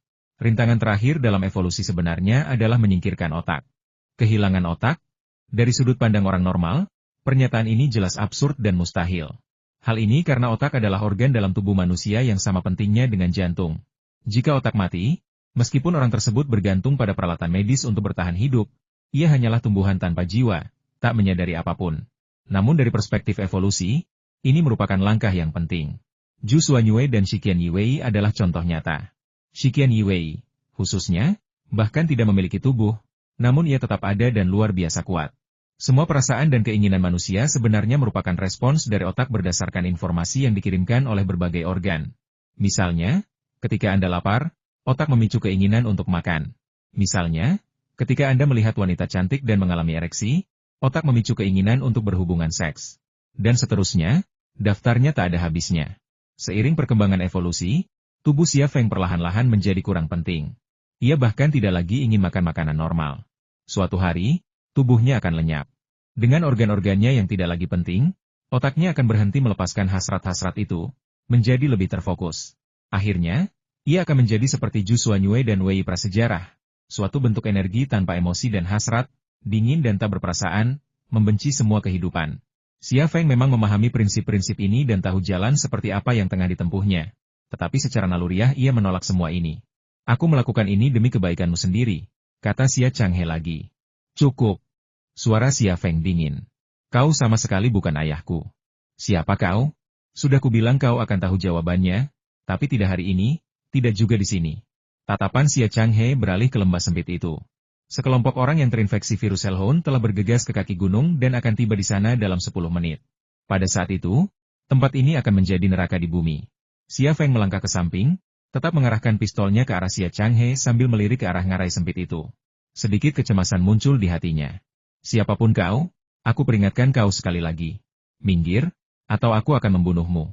"Mengapa aku tidak memberitahumu sebuah rahasia? Rahasia virus Hellhound," kata Xia Changhe. Xia Feng tertegun sejenak. "Apa kau pikir itu muncul begitu saja? Seperti virus lainnya, Produk alam? Kau salah. Itu bukan dari dunia ini. Itu dibawa ke dunia ini oleh Zhu Xuanyue. Kau pernah ke Nigeria, ke Friendship Mining, dan kau pernah melihat piramida bawah tanah Zhu Xuanyue, kan? Apa sebenarnya yang ingin kau katakan? Xia Feng melirik kaki gunung lagi. Kalau mau dapat sesuatu, harus bayar harga yang sama. Kalau kesabaranmu saja nggak cukup, gimana aku bisa kasih tahu rahasia ini? Jangan menunda. Haha. Xia Changhe tertawa beberapa kali sebelum berkata dengan tenang, aku yakin kau melihat beberapa hal luar biasa di piramida itu mata air es di bawah tanah. 6 berkas cahaya yang dipancarkan dari batang energi, yang menyatu menjadi satu berkas, lalu menembus ratusan meter ke dalam tanah dan melesat ke alam semesta. Bagaimana kau tahu? Xia Feng terkejut. Apa yang digambarkan Xia Changhe adalah apa yang dilihatnya dengan mata kepalanya sendiri. Tetapi Xia Changhe tidak ada di sana sama sekali. Xia Changhe tidak menjawab pertanyaan Xia Feng. Air mata air dingin itu sebenarnya adalah larutan nutrisi untuk virus Hellhound. Mereka membutuhkan energi dari energi bar itu untuk bangun. Sinar cahaya yang memancar ke alam semesta adalah sinyal Zhu Xuanyue ke dunianya. Tempat ini telah menjadi tempat berburu. Dalam waktu dekat, rasnya akan datang ke sini untuk babak baru perburuan. Xia Feng tiba-tiba mengerti sesuatu. Ia gemetar dan berkata, maksudmu, virus Hellhound dilepaskan oleh Zhu Xuanyue, dan virus ini benar-benar mengubah manusia menjadi makanan? Kanan. Bohong, kata Xia Feng dengan marah. Aku tahu cara Zhu Xuanyue makan. Di matanya, manusia adalah makanannya. Kenapa dia melepaskan virus untuk mengurangi populasi? Kalau dia ingin mengubah dunia kita menjadi tempat berburu, seharusnya dia mempertahankan status quo. HMPH. Xia Changhe mendengus dingin. Itu karena kau belum pernah memburu seseorang yang terinfeksi virus Cerberus. Begini, virus Cerberus langsung membuat tubuh dan otak seseorang berada dalam kondisi metabolisme yang tinggi, melepaskan potensi penuh mereka sepenuhnya. Otak menghasilkan energi beberapa, bahkan 10 kali lipat lebih banyak daripada orang biasa. Di mata Zhu Xuanyue, orang biasa hanyalah makanan dengan nutrisi dan efek samping yang sangat rendah. Lagi pula, otak orang normal mengandung terlalu banyak emosi, dan baginya, itu hanyalah virus. Tetapi orang yang terinfeksi virus Cerberus berbeda. Otak mereka telah dimurnikan oleh virus Cerberus, menjadikannya murni dan mengandung energi jiwa yang lebih kuat. Katakan padaku, jika kau jadi dia, makanan apa yang akan kau pilih? Inilah rahasia virus Cerberus. Ini juga rahasia Zhu Xuanyue. Semua yang terjadi di piramida bawah tanah di Nigeria juga telah didekripsi, tetapi Xia Feng tidak pernah menyangka bahwa rahasia itu akan dipecahkan oleh ayahnya. Dan dalam situasi seperti itu, di lereng bukit, orang-orang yang terinfeksi virus Cerberus sudah mendekat, dengan yang di depan hanya berjarak sekitar 1000 meter.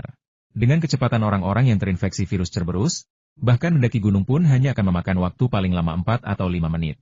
Melihat para korban virus Hellhound yang berlarian panik, Xia Changhe tersenyum. Mereka bukan orang-orang terinfeksi biasa. Mereka semua pasukan khusus dari divisi pegunungan India. Aku sudah berusaha keras untuk mendapatkan makanan ini untukmu. Jangan sia-siakan. Manfaatkan saja. Kau akan menjadi lebih kuat setelah ini. Dan aku berjanji, aku tidak akan mengganggumu lagi, dan aku tidak akan menyakiti siapapun di sekitarmu. Kau tidak perlu menghargai kebaikanku. Anggap saja ini kesepakatan. Xia Feng menatap Xia Changhe langsung dan berkata dengan dingin, aku punya pertanyaan. Jawab aku, berikan aku jawabannya, dan aku akan membuat kesepakatan denganmu. Apa masalahnya? Saya pernah ke daerah kumuh di India tempat virus Hellhound mewabah. Saya tahu apa yang terjadi dengan orang-orang yang terinfeksi virus Hellhound. Bagaimana cara mengendalikan mereka? Inilah pertanyaan yang ingin diketahui Xia Feng. Xia Changhe terdiam. Xia Feng berkata, jangan bilang kau tidak tahu. Ini bukan wilayah yang dikuasai India. Membawa begitu banyak orang yang terinfeksi virus Hellhound ke sini mustahil tanpa mengendalikan mereka. Xia Changhe tetap diam. Kau bekerja untuk siapa? Apa kau pemimpin organisasi FA? Apakah bos di belakangmu Zhu Xuanyue atau Shi Qianwei? Bicaralah. Katakan padaku. Teriak Xia Feng. Zhu Xuanyue ada di sini. Xia Changhe berkata tiba-tiba. Apa katamu? Xia Feng berbalik dengan tergesa-gesa. Pada saat itu, Xia Changhe tiba-tiba menerjang Xia Feng. Kecepatannya luar biasa cepat, pakaian hitamnya melilitnya seperti kelelawar yang terbang rendah ke tanah. Saat Xia Feng mendengar desiran angin di belakangnya dan bersiap menghindar, tangan Xia Changhe sudah menggenggam senapan serbu gale milik Xia Feng. Tubuhnya, yang mengalami benturan keras, menghantam Xia Feng. Bang! Disertai suara dentuman pelan, tubuh Xia Feng terlempar menuruni lereng bukit bagai bola meriam, dan senapan serbu gale di tangannya pun berpindah tangan ke Xia Changhe. Tubuhnya melesat menuruni lereng bukit, dan di mata Xia Feng, sosok Xia Changhe semakin mengecil. Bukan karena ia terbang terlalu jauh, melainkan karena Xia Changhe bergerak dengan kecepatan luar biasa. Dia ternyata lebih kuat dariku. Kok dia terlihat seperti manusia dengan kecepatan gerak secepat itu? Xia Feng tak berani berpikir lebih jauh. Namun dalam hatinya dia tahu betul bahwa orang yang sedang dipikirkannya tidak lain adalah orang yang menjadi ancaman terbesar baginya, prasejarah satu-satunya. Namun, ini hanya spekulasi. Xia Changhe memiliki lebih banyak rahasia daripada dia. Ledakan. Dengan sentakan, tubuh Xia Feng jatuh ke salju. Salju tebal bertindak sebagai bantalan alami, meredam sebagian besar benturan. Tubuhnya berguling menuruni lereng bukit beberapa kali sebelum akhirnya berhenti. Namun, ia tidak aman. Sebelum ia sempat bernapas, seseorang yang terinfeksi virus Cerberus menerkamnya. Kulit bersisik merah darah, mulut berdarah yang bermutasi, serta anggota tubuh dan otot yang menjadi mengerikan karena stimulasi potensi dan metabolisme yang cepat, kekuatan yang terkandung di dalamnya sungguh mengerikan. Menghadapi makanan seperti itu, perut Xia Feng tiba-tiba bergejolak dan ia hampir muntah. Ia secara refleks menendang korban virus Cerberus, membuatnya terlempar. Namun, korban virus Cerberus itu tidak merasakan sakit, juga tidak menunjukkan rasa takut. Setelah jatuh ke tanah, ia bangkit kembali, meraung, dan menerkam lagi dengan mulut berdarahnya yang terbuka lebar. Di belakangnya, lebih banyak orang yang terinfeksi virus Hellhound bergegas mendekat, berdesakan rapat. Raungan binatang buas, bau darah yang menyengat, bahkan udara di lereng bukit ini dipenuhi suasana yang menakutkan. Berurusan dengan satu pasien virus Hellhound saja sudah cukup sulit, apalagi dengan lebih dari 300 pasien? Xia Feng sangat menyadari situasinya. Matanya tiba-tiba berubah, kehilangan cahaya normalnya dan menjadi gelap gulita. Tatapannya seperti pusaran yang berputar perlahan, menyedot semua yang dilihatnya. Dia menangkap frekuensi gelombang otak target dan mengendalikan otak target lebih dari 2 kali lebih cepat dari sebelumnya. Namun, sesuatu yang tampaknya sederhana ternyata tidak terduga. Xia Feng dengan mudah menangkap frekuensi gelombang otak semua orang yang terinfeksi virus Hellhound dalam jarak lebih dari 20 meter, tetapi dia tidak dapat mengendalikannya. Saat gelombang otaknya ditangkap oleh medan energi, para korban virus Hellhound dalam radius 20 meter berhenti sejenak sebelum menerkam Xia Feng yang dikelilingi mereka. Masing-masing memamerkan taring dan cakar mereka, meraung dan menggeram, lebih ganas daripada binatang buas. Apa yang terjadi? Xia Feng merasa ngeri. Beberapa individu yang terinfeksi virus Hellhound secara bersamaan menerkam Xia Feng. Serangan mereka mirip dengan anjing, menerkam dan menggigit. Namun, serangan yang tampaknya sederhana ini menjadi sangat berbahaya karena kecepatan, kekuatan, dan rahang mereka yang bermutasi. Mengaum, seekor korban virus Hellhound betina melompat, membuka mulutnya yang berdarah, dan menggigit kepala Xia Feng. Ia tampak begitu haus akan makanan Xia Feng dan ingin sekali menggigit seluruh kepala Xia Feng dalam sekali gigit lalu menelannya. Wanita yang terinfeksi virus Hellhound ini kehilangan salah satu area dadanya, kemungkinan dimakan oleh orang lain yang terinfeksi virus Hellhound saat ia tidak terinfeksi. Salah satu area dadanya telah tercabut dari akarnya, dan yang lainnya tertutup sisik berwarna merah darah. Bokongnya dan area tersebut juga tertutup sisik seperti ikan, membuatnya tampak sangat ganas. Angin yang mencurigakan menerpa wajahnya, dan Xia Feng menahan rasa mualnya. Ia menyentakkan punggungnya, menghindari serangan langsung Hellhound betina. Saat Hellhound betina terbang di atasnya, ia tiba-tiba mengulurkan tangan dan mencengkeram pergelangan kakinya. Kemudian, dengan menggunakan kakinya sebagai poros, ia berputar, memegang erat pergelangan kakinya, dan menggunakannya sebagai tongkat untuk menyapu ke arah Hellhound lainnya. Bang bang bang, terdengar suara tabrakan yang keras, dan satu demi satu mereka yang terinfeksi virus Hellhound tersapu. Wanita yang terinfeksi virus Hellhound itu dipukul di kepala dan berdarah. Banyak sisik berwarna darah di tubuhnya terlepas dan darah oranye mengalir keluar. Tetapi ia tampaknya tidak merasakan sakit sama sekali. Ia masih meraung, membungkukkan pinggangnya, dan ingin menggigit Xia Feng. Semua orang yang terinfeksi virus Cerberus hanya punya satu pikiran makan. Xia Feng sudah tahu ini jauh sebelumnya di daerah kumuh di India. Kini, setelah mengungkap rahasia virus Cerberus, Xia Feng tahu itu adalah karakteristik virus.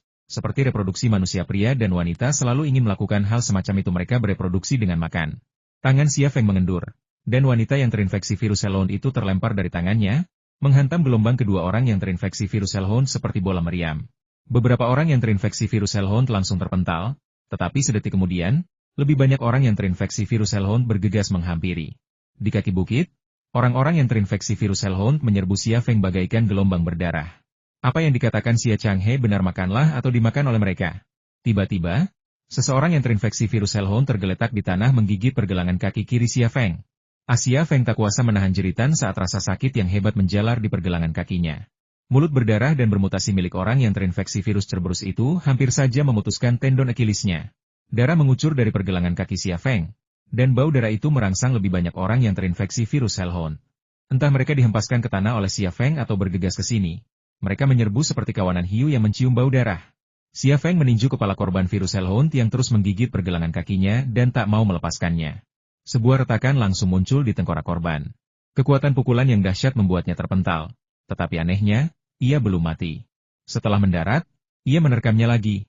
Dalam pertempuran seperti itu, meskipun Anda tidak digigit sampai mati, Anda akan kelelahan sampai mati. Boom! Xia Feng menendang korban virus Hellhound lainnya, tetapi cakar korban virus Hellhound lainnya merobek luka berdarah di punggungnya. Cakar itu seperti pisau yang mengiris punggungnya, dari bahu kanan hingga pinggulnya. Lukanya setidaknya sedalam 2 cm. Makanan berkualitas tinggi berarti harga lebih tinggi. Tekanan kematian terasa luar biasa dahsyatnya, setiap detik bagaikan tarian dalam cengkeraman malaikat maut. Tepat saat luka menganga-menganga di punggungnya, pikiran Xia Feng tiba-tiba tanpa sadar memasuki mode hiperotak. Dalam medan energi 20 meter, gelombang otak semua orang yang terinfeksi virus Hellhound ditangkap sekali lagi. Berbagai frekuensinya muncul di komputernya. Otaknya, dengan kecepatan luar biasa, menangkap, mengendalikan, dan melahap mereka satu persatu. Langkahnya sebelumnya adalah sebuah kesalahan, karena ia ingin melahap sekelompok besar sekaligus, seperti yang pertama kali. Namun, mereka hanyalah prajurit pasukan khusus biasa. Tak ada apa-apanya dibandingkan dengan korban virus Cerberus sebelumnya. Potensi fisik para korban virus Cerberus ini telah sepenuhnya aktif, otak mereka lebih kuat dan murni, tetapi melahap mereka juga lebih sulit. Medan energi melahap energi otak korban pertama virus Hellhound. Saat energi itu memasuki otaknya, Xia Feng merasakan sensasi yang belum pernah terjadi sebelumnya. Rasanya seperti tanah tandus yang tiba-tiba disiram oleh mata air, penuh dengan kehidupan.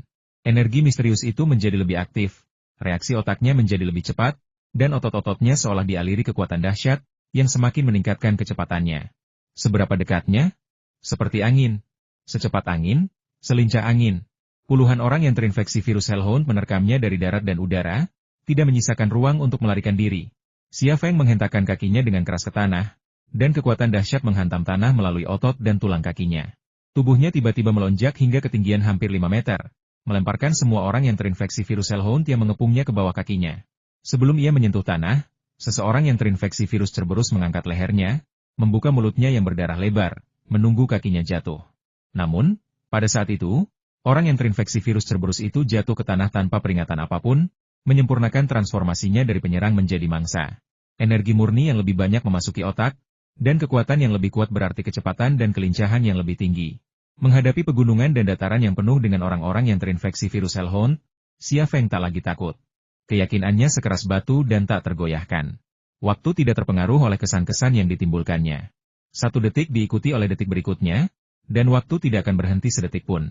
Seiring berjalannya waktu, mayat-mayat yang terinfeksi virus Hellhound menumpuk di lereng bukit. Kecepatan berburu Xia Feng semakin cepat. Ia meningkat dari 1 kali membunuh menjadi 2, bahkan 3 atau 4 kali.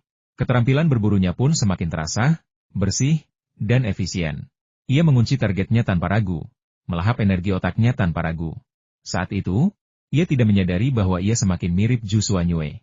Menghadapi kehidupan yang terinfeksi virus ini, ia sama sekali tidak punya belas kasihan dan membenci segala hal tentang mereka. Dulu ia benci perburuan seperti ini, tapi kini otaknya mengeluarkan sinyal gila, yakni melahap, melahap, melahap. Rasanya seperti mengonsumsi zat terlarang. Tak ada yang suka zat terlarang sebelum bersentuhan dengannya. Tetapi begitu kecanduan pada halusinasi yang ditimbulkannya, bahkan orang yang paling gigih sekalipun akan terjerumus semakin dalam. Segala sesuatu ada batasnya. Bila melampaui batas itu, pasti akan timbul masalah. Setelah melahap 355, Xia Feng tiba-tiba merasakan sakit kepala yang luar biasa. Seolah-olah otaknya dipenuhi massa energi yang mengembang, Xia meledak hanya dengan fluktuasi sekecil apapun. Tubuhnya merasakan sensasi serupa. Sebuah kekuatan dahsyat mencengkeram otot-ototnya, begitu kuat hingga otot dan tulangnya tak mampu menahannya. Rasanya otot dan tulangnya akan retak dan meledak kapan saja. Aku tidak bisa makan lagi. Kalau aku makan lagi, aku bisa meledak. Xia Feng tahu betul hal itu dalam benaknya, tetapi energi misterius di tubuhnya tidak mematuhi perintahnya. Energi itu masih memengaruhi otaknya dan melepaskan hasrat untuk melahap. Raung. Seseorang yang terinfeksi virus Hellhound bergegas menghampiri. Otak Xia Feng terkunci pada orang yang terinfeksi virus Hellhound saat dia masih berjarak 30 meter darinya, dan kemudian medan kemampuan menyelimuti target, menangkap gelombang otaknya, dan kemudian melahapnya. Orang yang terinfeksi virus Cerberus jatuh ke tanah. Otak Xia Feng tiba-tiba bergetar, dan sesaat ia merasa seolah-olah otaknya meledak. Ia kehilangan kesadarannya, dan seluruh otaknya bagaikan gurun pasir, tak bertuan. Suara mendesing. Seseorang yang terinfeksi virus Hellhound menerkam Xia Feng dari samping, dan cakarnya yang tajam dengan kuku berduri dan sisik berwarna darah menggaruk di antara paha Xia Feng. Mendesis. Kainnya robek, kulit dan otot pahanya juga robek, dan darah mengucur deras. Kalau darahnya naik sedikit saja, aku takut terpedu besar itu akan terpotong. Pada saat kritis, Xia Feng langsung jatuh ke tanah. Sekitar selusin orang lainnya yang terinfeksi virus Hellhound menerkam mereka dengan panik. Bang bang bang. Bang, bang, bang. Suara tembakan terdengar, dan mereka yang terinfeksi virus Hellhound jatuh ke tanah satu demi satu. Siapa yang melepaskan tembakan? Siapa yang datang?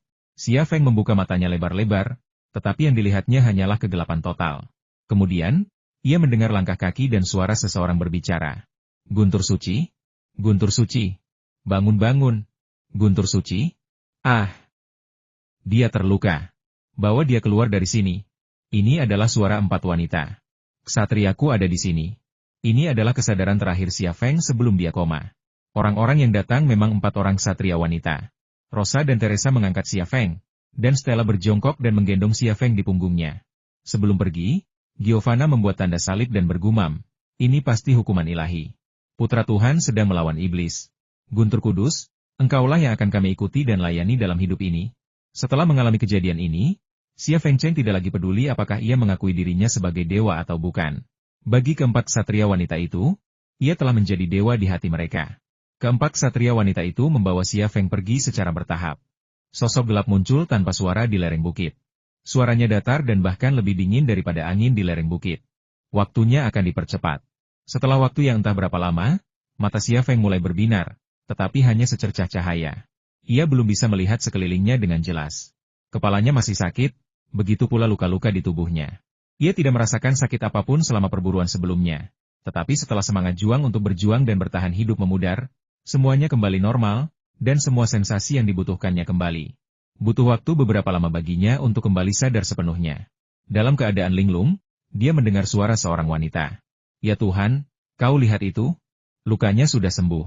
Itu suara Stella. Tentu saja, dia Holy Thunder, Santo Pelindung kami. Bukan hanya kami, tapi juga lembaga penyelamat dan dunia. Aku sangat menyayanginya, membayangkannya saja membuatku bersemangat. Itu suara Teresa. Gadis kecil dari keluarga Russo itu mungkin yang paling lembut dan tergila-gila di antara keempat ksatria wanita itu. Apa cuma itu yang kau minati? Aku tertarik, bendanya putih dan besar sekali. Haha. Itu suara Rosa. Ia yang paling bebas dari keempat ksatria wanita itu. Semoga Tuhan mengampuni kesalahan kita. Suara Giovanna terdengar. Rosa, bagaimana bisa kau berkata begitu pada Saint Lei? Sungguh tak tahu malu. Apa aku tidak punya malu? Kemarin, waktu kamu merentangkan kaki dan menunggu Sheng Lei masuk, kenapa kamu tidak bilang kamu punya malu? Kata Rosa. Aku lihat jelas kamu gemetar karena gembira. Kalian membosankan sekali. Gak bisa ngomongin hal lain? Aku jadi malu kalau ingat kejadian kemarin. Suara Teresa terdengar. Dia yang paling pemalu di antara keempat ksatria wanita itu. Keempat ksatria wanita itu berbisik-bisik satu sama lain dan tidak diam sama sekali. Xia Feng masih belum sepenuhnya sadar, tetapi inderanya lebih jernih dan lebih waspada daripada sebelumnya. Ia merasakan beberapa tangan menyentuhnya, hangat dan lembut. Beberapa tangan menyeka lukanya dengan handuk, sementara yang lain mendisinfeksinya dengan hidrogen peroksida. Yang lain, alih-alih menyeka atau mendisinfeksi luka, dengan lembut membelai perut bagian bawahnya, seolah ingin menyentuh bagian yang lebih rendah lagi. Ya Tuhan, kalau lebih sedikit lagi, Sheng Lei pasti sudah putus, suara Rosa. Ia mengambil hidrogen peroksida dan menyemprotkannya ke luka di paha Xia Feng, tanpa tertekan. Untungnya, tidak terputus. Suara Stella penuh kelegaan. Kita belum memberikan yang terbaik untuk Sheng Lei. Kalau urusannya terputus, bagaimana mungkin dia masih menginginkan kita? Dan kita, ya Tuhan, akan menjadi orang suci seumur hidup. Orang suci seumur hidup? Setelah 40, kita akan jadi perawan tua. Kata Stella, tapi kekhawatiran kita tidak perlu, kan? Lihat, dia masih bagus, putih dan montok, manis sekali. Bagaimana menurutmu? Es krim cone? Kayaknya sih mirip es krim cone, yang dilapisi coklat putih dan bubuk kakao. Menurutku itu pisang. Bagi saya bentuknya seperti belut yang berwarna putih susu. Cukup. Kalian, aku malu dengan apa yang kalian katakan dan lakukan. Kalau 3 wanita berkumpul, suasananya sudah cukup hidup, apalagi kalau 4. Xia Feng mencoba membuka kelopak matanya, tetapi terlalu berat untuk dibuka. Ia ingin bicara, menyuruh mereka diam, berhenti membicarakan urusannya, yang memalukan. Namun, bibirnya seperti terlakban, tak bisa dibuka. Lupakan saja, biarkan saja. Bukankah ini yang membuat wanita menjadi wanita? Mereka berempat telah bersumpah untuk mengikutiku sampai mati dan bersedia memberikan segalanya kepadaku. Tidak apa-apa bagi mereka untuk membicarakanku. Sebenarnya, ini tidak mudah bagi mereka. Mereka sangat menderita di Knights Hospitaler, dan mereka tidak memiliki kehidupan yang baik setelah mengikutiku. Jika mereka mau, dan jika hal itu dapat membuat mereka bahagia, maka setelah aku pulih dari cederaku, aku akan memenuhi keinginan mereka. Xia Feng berpikir dalam hati. Fiuh. Suara penyemprot. Rasa sakit yang menyengat tiba-tiba muncul dari titik tersensitifnya, dan Xia Feng tak kuasa menahan erangan kesakitan. Wajahnya berkerut. Meskipun ia tidak melihatnya, ia tahu seorang satria telah menyemprotkan hidrogen peroksida ke bagian tertentu dari dirinya. Oh tidak. Maaf. Suara Rosa. Sepasang tangan sedang menyeka dengan handuk basah dengan sangat tergesa-gesa. Rasa sakit yang membakar, tangan yang lembut, kesadaran yang grogi. Xia Feng tidak tahu bagaimana menggambarkan perasaannya saat ini. Pikirannya sudah kacau, dan tangan-tangan kecil itu membuatnya semakin kacau. Kenapa aku belum bisa bangun? Kesadaranku jelas sudah terbangun. Apa yang terjadi? Ia mulai memikirkan pertanyaan-pertanyaan baru. Keempat ksatria wanita itu memulai babak baru pertarungan verbal. Rosa, dasar bodoh, kok bisa seceroboh itu? Lihat itu. Alis Sheng Lei berkerut dan dia kesakitan. Suara Giovanna penuh dengan nada menyalahkan. Benar sekali, Kak, kau menyakiti Sheng Lei. Bahkan adik perempuannya, Teresa, pun tak senang. Aku tidak hati-hati. Aku sudah minta maaf. Apalagi yang kau inginkan dariku? Kata Rosa dengan nada kesal. Apakah permintaan maaf sudah cukup? Kau menyinggung Sheng Lei. Kata Stella, dia dewa. Aku. Rosa tiba-tiba membuang handuk di tangannya dan menelannya dalam sekali teguk. Tiga ksatria wanita lainnya menatap apa yang tiba-tiba terjadi. Rahang mereka ternganga ke tanah. Apakah kamu puas dengan pembersihan ini? Suara Rosa terdengar samar dan aneh. Ia tidak tahu apakah ksatria wanita lainnya puas, tetapi Xia Feng sangat jelas tentang perasaannya sendiri. Ia merasa seolah-olah sebagian tubuhnya telah dimakan dan dilelehkan. Selain pengalaman sensorik ini, ia juga merasakan ribuan perasaan canggung. Namun, meskipun begitu, ia masih belum bisa mengendalikan tubuhnya. Ada apa denganku? Tubuhku jelas merasakannya, dan sangat kuat, tapi aku tak bisa mengendalikannya. Aku telah menyerap begitu banyak energi murni dari otak orang-orang yang terinfeksi virus Hellhound. Akankah evolusiku mencapai tingkat yang lebih tinggi? Akankah tubuhku meninggalkanku? Jika demikian, akankah jiwaku meninggalkan tubuhku? Pikiran-pikiran aneh muncul di benak Xia Feng. Gagasan tentang jiwa yang meninggalkan tubuh hanya ada dalam cerita hantu. Tidak ada contoh nyata tentang hal ini, dan tidak ada yang pernah membuktikan keberadaan jiwa. Beberapa orang telah menyebutkan jiwa 21 gram. Tetapi itu hanyalah teori dan tidak dapat dibuktikan.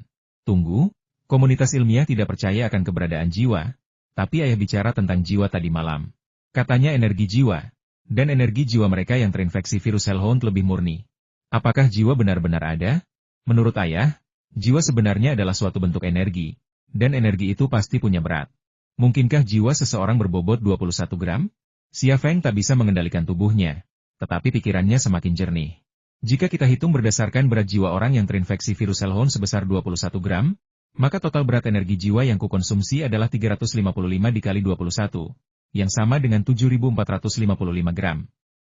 500 gram per kilogram, jadi energi yang kukonsumsi adalah 14,91 kilogram. Ya ampun, berat sekali, apa beratku bertambah sesuai hitunganku? Saat itu, Xia Feng ingin berbaring di timbangan dan menimbang berat badannya. Namun, ia malah berbaring di kantong tidur luar ruangan sementara Rosa melakukan sesuatu yang sangat berlebihan padanya. Anehnya, ketiga wanita lainnya terdiam, tak ada yang berdebat lagi. Mereka semua menatap Rosa, bibir merahnya, dan Sheng Lei mereka, Sheng Lei-nya Sheng Lei. Jika Rosa dianggap sebagai seorang perawat, maka dia pastilah perawat yang diinginkan semua orang sakit di dunia. Imajinasi Xia Feng masih berkembang.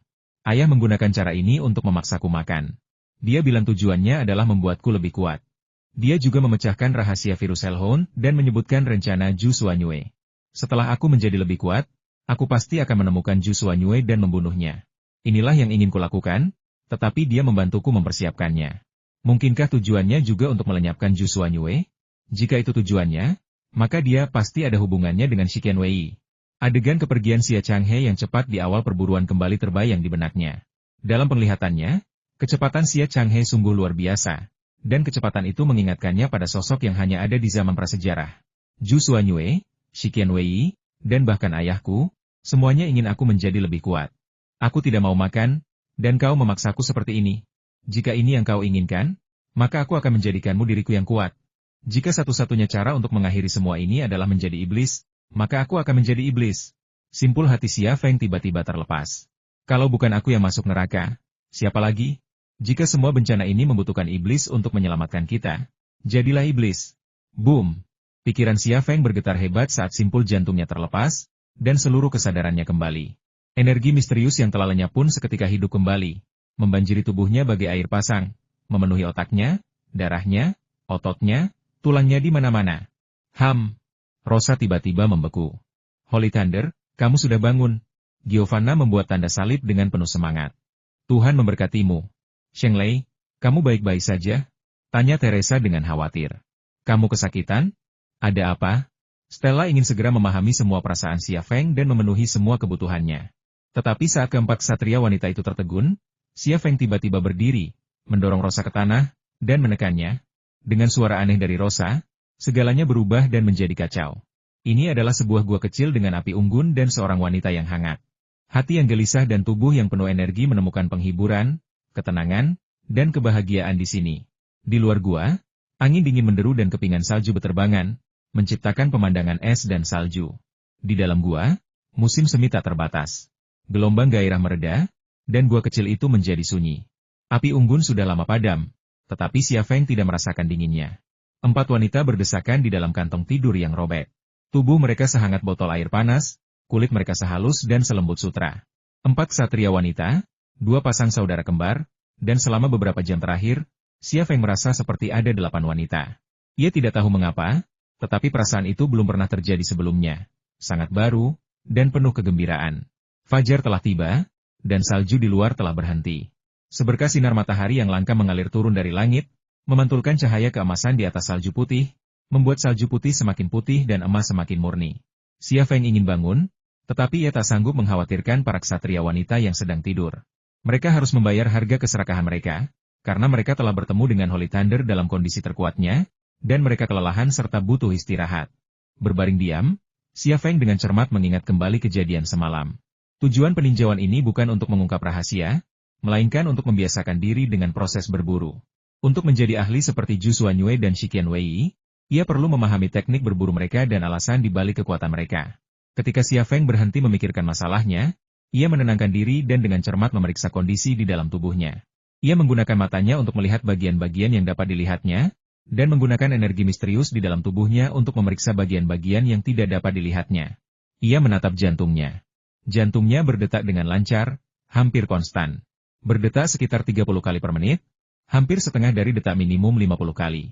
Orang normal pasti sudah memanggil ambulans dengan detak jantung seperti itu, tetapi ia tidak merasakan sedikit pun ketidaknyamanan. Sebaliknya, ia merasa cukup nyaman. Paru-parunya juga mengembang dan berkontraksi dengan frekuensi yang hampir konstan, sangat lambat. Ia menahan napas, tetapi ketika ia tidak perlu bernapas, paru-parunya tidak berhenti bergerak, tetap bergerak dengan frekuensi yang hampir konstan itu. Ia juga melihat pembuluh darahnya, darah merah mengalir di dalamnya, dan suatu zat yang sedikit bercahaya menyerupai bubuk mineral. Penemuan ini mengejutkannya. Zat ini sebenarnya adalah energi misterius di dalam tubuhnya. Namun sebelumnya, energi itu hanya ada di otaknya dan belum menyebar ke bagian tubuh lainnya. Namun kini, zat energi misterius itu telah menyebar ke seluruh tubuhnya. Jika memang demikian halnya di dalam tubuhnya, apa yang terjadi di dalam otaknya? Dengan pikiran ini, ia mengaktifkan energi misteriusnya dan mulai memeriksa otaknya. Pemeriksaan ini begitu mengejutkannya hingga ia melompat dari tempat tidur. Otaknya dipenuhi dengan zat energi yang bercahaya redup, seperti mineral, begitu banyaknya hingga menyerupai bintang-bintang di alam semesta, mustahil untuk dihitung. Teriakannya membangunkan Giovanna dan Rosa, yang sedang melilitnya seperti tanaman merambat. Kemudian, Stella dan Teresa, yang sedang memeluk Rosa dan Giovanna, juga terbangun. Reaksi berantai pun terjadi, mengikuti tanaman merambat itu untuk menemukan melon. Apa yang terjadi? Ada yang datang? Giovanna menggosok matanya yang masih mengantuk dan menatap gugup ke arah pintu masuk gua. 3 ksatria wanita lainnya juga melihat ke arah pintu masuk gua. Mereka melihat hamparan salju putih, dengan sebagian besar pintu masuk gua tertutup. Namun, selain salju, Mereka tidak melihat target mencurigakan sama sekali. Kemudian, tatapan keempat ksatria wanita itu serentak tertuju pada Xia Feng. Mereka semua tanpa bertanya-tanya apa yang terjadi pada idola mereka. Sheng Lei, ada apa denganmu? Tanya Rosa dengan khawatir. Xia Feng akhirnya tersadar. Ia tersenyum tipis dan berpura-pura tenang. Tidak apa-apa. Aku hanya mimpi buruk. Mimpi buruk macam apa? Stella menatap Xia Feng dengan rasa ingin tahu. Wanita pada dasarnya lebih ingin tahu daripada pria, sifat yang agak mirip kucing. Saya bermimpi orang-orang yang terinfeksi virus Hellhound menyerang kami saat kami sedang tidur. Saya sangat takut sampai berkeringat dingin, kata Xia Feng. Ia baru saja selesai berbicara ketika beberapa tangan lagi muncul di punggung, dada, lengan, dan wajahnya. Tangan para ksatria wanita itu membelai kulitnya dengan lembut. Tenang saja, kata Giovanna. Di sini kering sekali, kata Stella. Tangan Rosa meraba-raba otot perut Xia Feng, lalu tiba-tiba masuk ke dalam kantong tidur. Ia terkekeh, Sheng Lei, kamu benar-benar berkeringat. Xia Feng menatap Rosa tanpa berkata-kata. Penyihir wanita ini adalah yang paling bersemangat dan liar. Dia adalah wanita biasa yang dingin di luar tetapi hangat di dalam. Begitu ia memikirkannya, Rosa tak kuasa menahan diri. Ia tiba-tiba menyelinap ke dalam kantong tidur dan berubah menjadi burung lark yang selalu suka bernyanyi. Alis Xia Feng berkerut, lalu mengendur. Sensasi yang tiba-tiba itu begitu kuat hingga ia tak bisa menahan diri. Namun, sebelum ia sempat bernapas, Giovanna, Stella, dan Teresa datang menghampiri, menenggelamkannya dalam hamparan bunga putih. Suara aneh itu bergema di dalam gua, bagaikan suatu rangsangan, membuat semua orang yang gelisah menjadi semakin gelisah. Sudah lewat pukul 4 sore ketika mereka berlima kembali ke pangkalan. Para anggota tim zodiak sedang berkumpul, bersama beberapa anggota asosiasi penyelamat yang bersenjata. Mereka semua membawa senjata dan perlengkapan pendakian, jelas bersiap untuk mendaki gunung untuk mencari seseorang. Satu-satunya orang yang hilang dari mereka adalah Qian Jun. Ia terhipnotis oleh Xia Feng dan masih tertidur lelap di kamarnya. Mungkin inilah alasan tim pencari belum berangkat. Qian Jun tahu kemana Xia Feng pergi, tetapi ia tidak bisa memberitahu mereka. Bukankah itu bosnya? Yelena melihat Xia Feng dan keempat ksatria wanita masuk dari pintu belakang pangkalan sekilas, dan dia tampak sangat bersemangat. Sukino Anzi berlari dan memeluk Xia Feng erat. Keempat ksatria wanita itu menatap Sukino Anko dengan tatapan aneh, tetapi hanya itu yang mereka rasakan. Mereka bukan istri Xia Feng, jadi mereka tidak perlu cemburu. Lagi pula, Xia Feng punya banyak wanita di sekitarnya, dan jika mereka semua cemburu, itu akan jadi bencana. Suasana cemas akhirnya sirna. Apapun yang terjadi tadi malam, Xia Feng telah kembali, dan itu lebih penting bagi mereka daripada apapun. Saat Xia Feng sedang berbicara dengan anggota tim zodiak, keempat ksatria wanita itu diam-diam menyelinap pergi. Postur berjalan mereka agak aneh, seolah-olah ada sesuatu di antara kaki mereka, atau seolah-olah kulit mereka tergores di suatu tempat dan terasa sakit saat berjalan. Bos, apa yang terjadi pada keempat ksatria itu? Tanya Angumihan sambil tersenyum nakal. Wajah Xia Feng sedikit malu, lalu ia terbatuk kering, kita jalan-jalan semalaman, dan kakiku pasti lecet-lecet. Ya, kurasa begitu, kakiku lecet-lecet. Bos, benarkah begitu? Sebagai orang yang sangat berpengalaman, Saimu mengajukan pertanyaan yang berwibawa.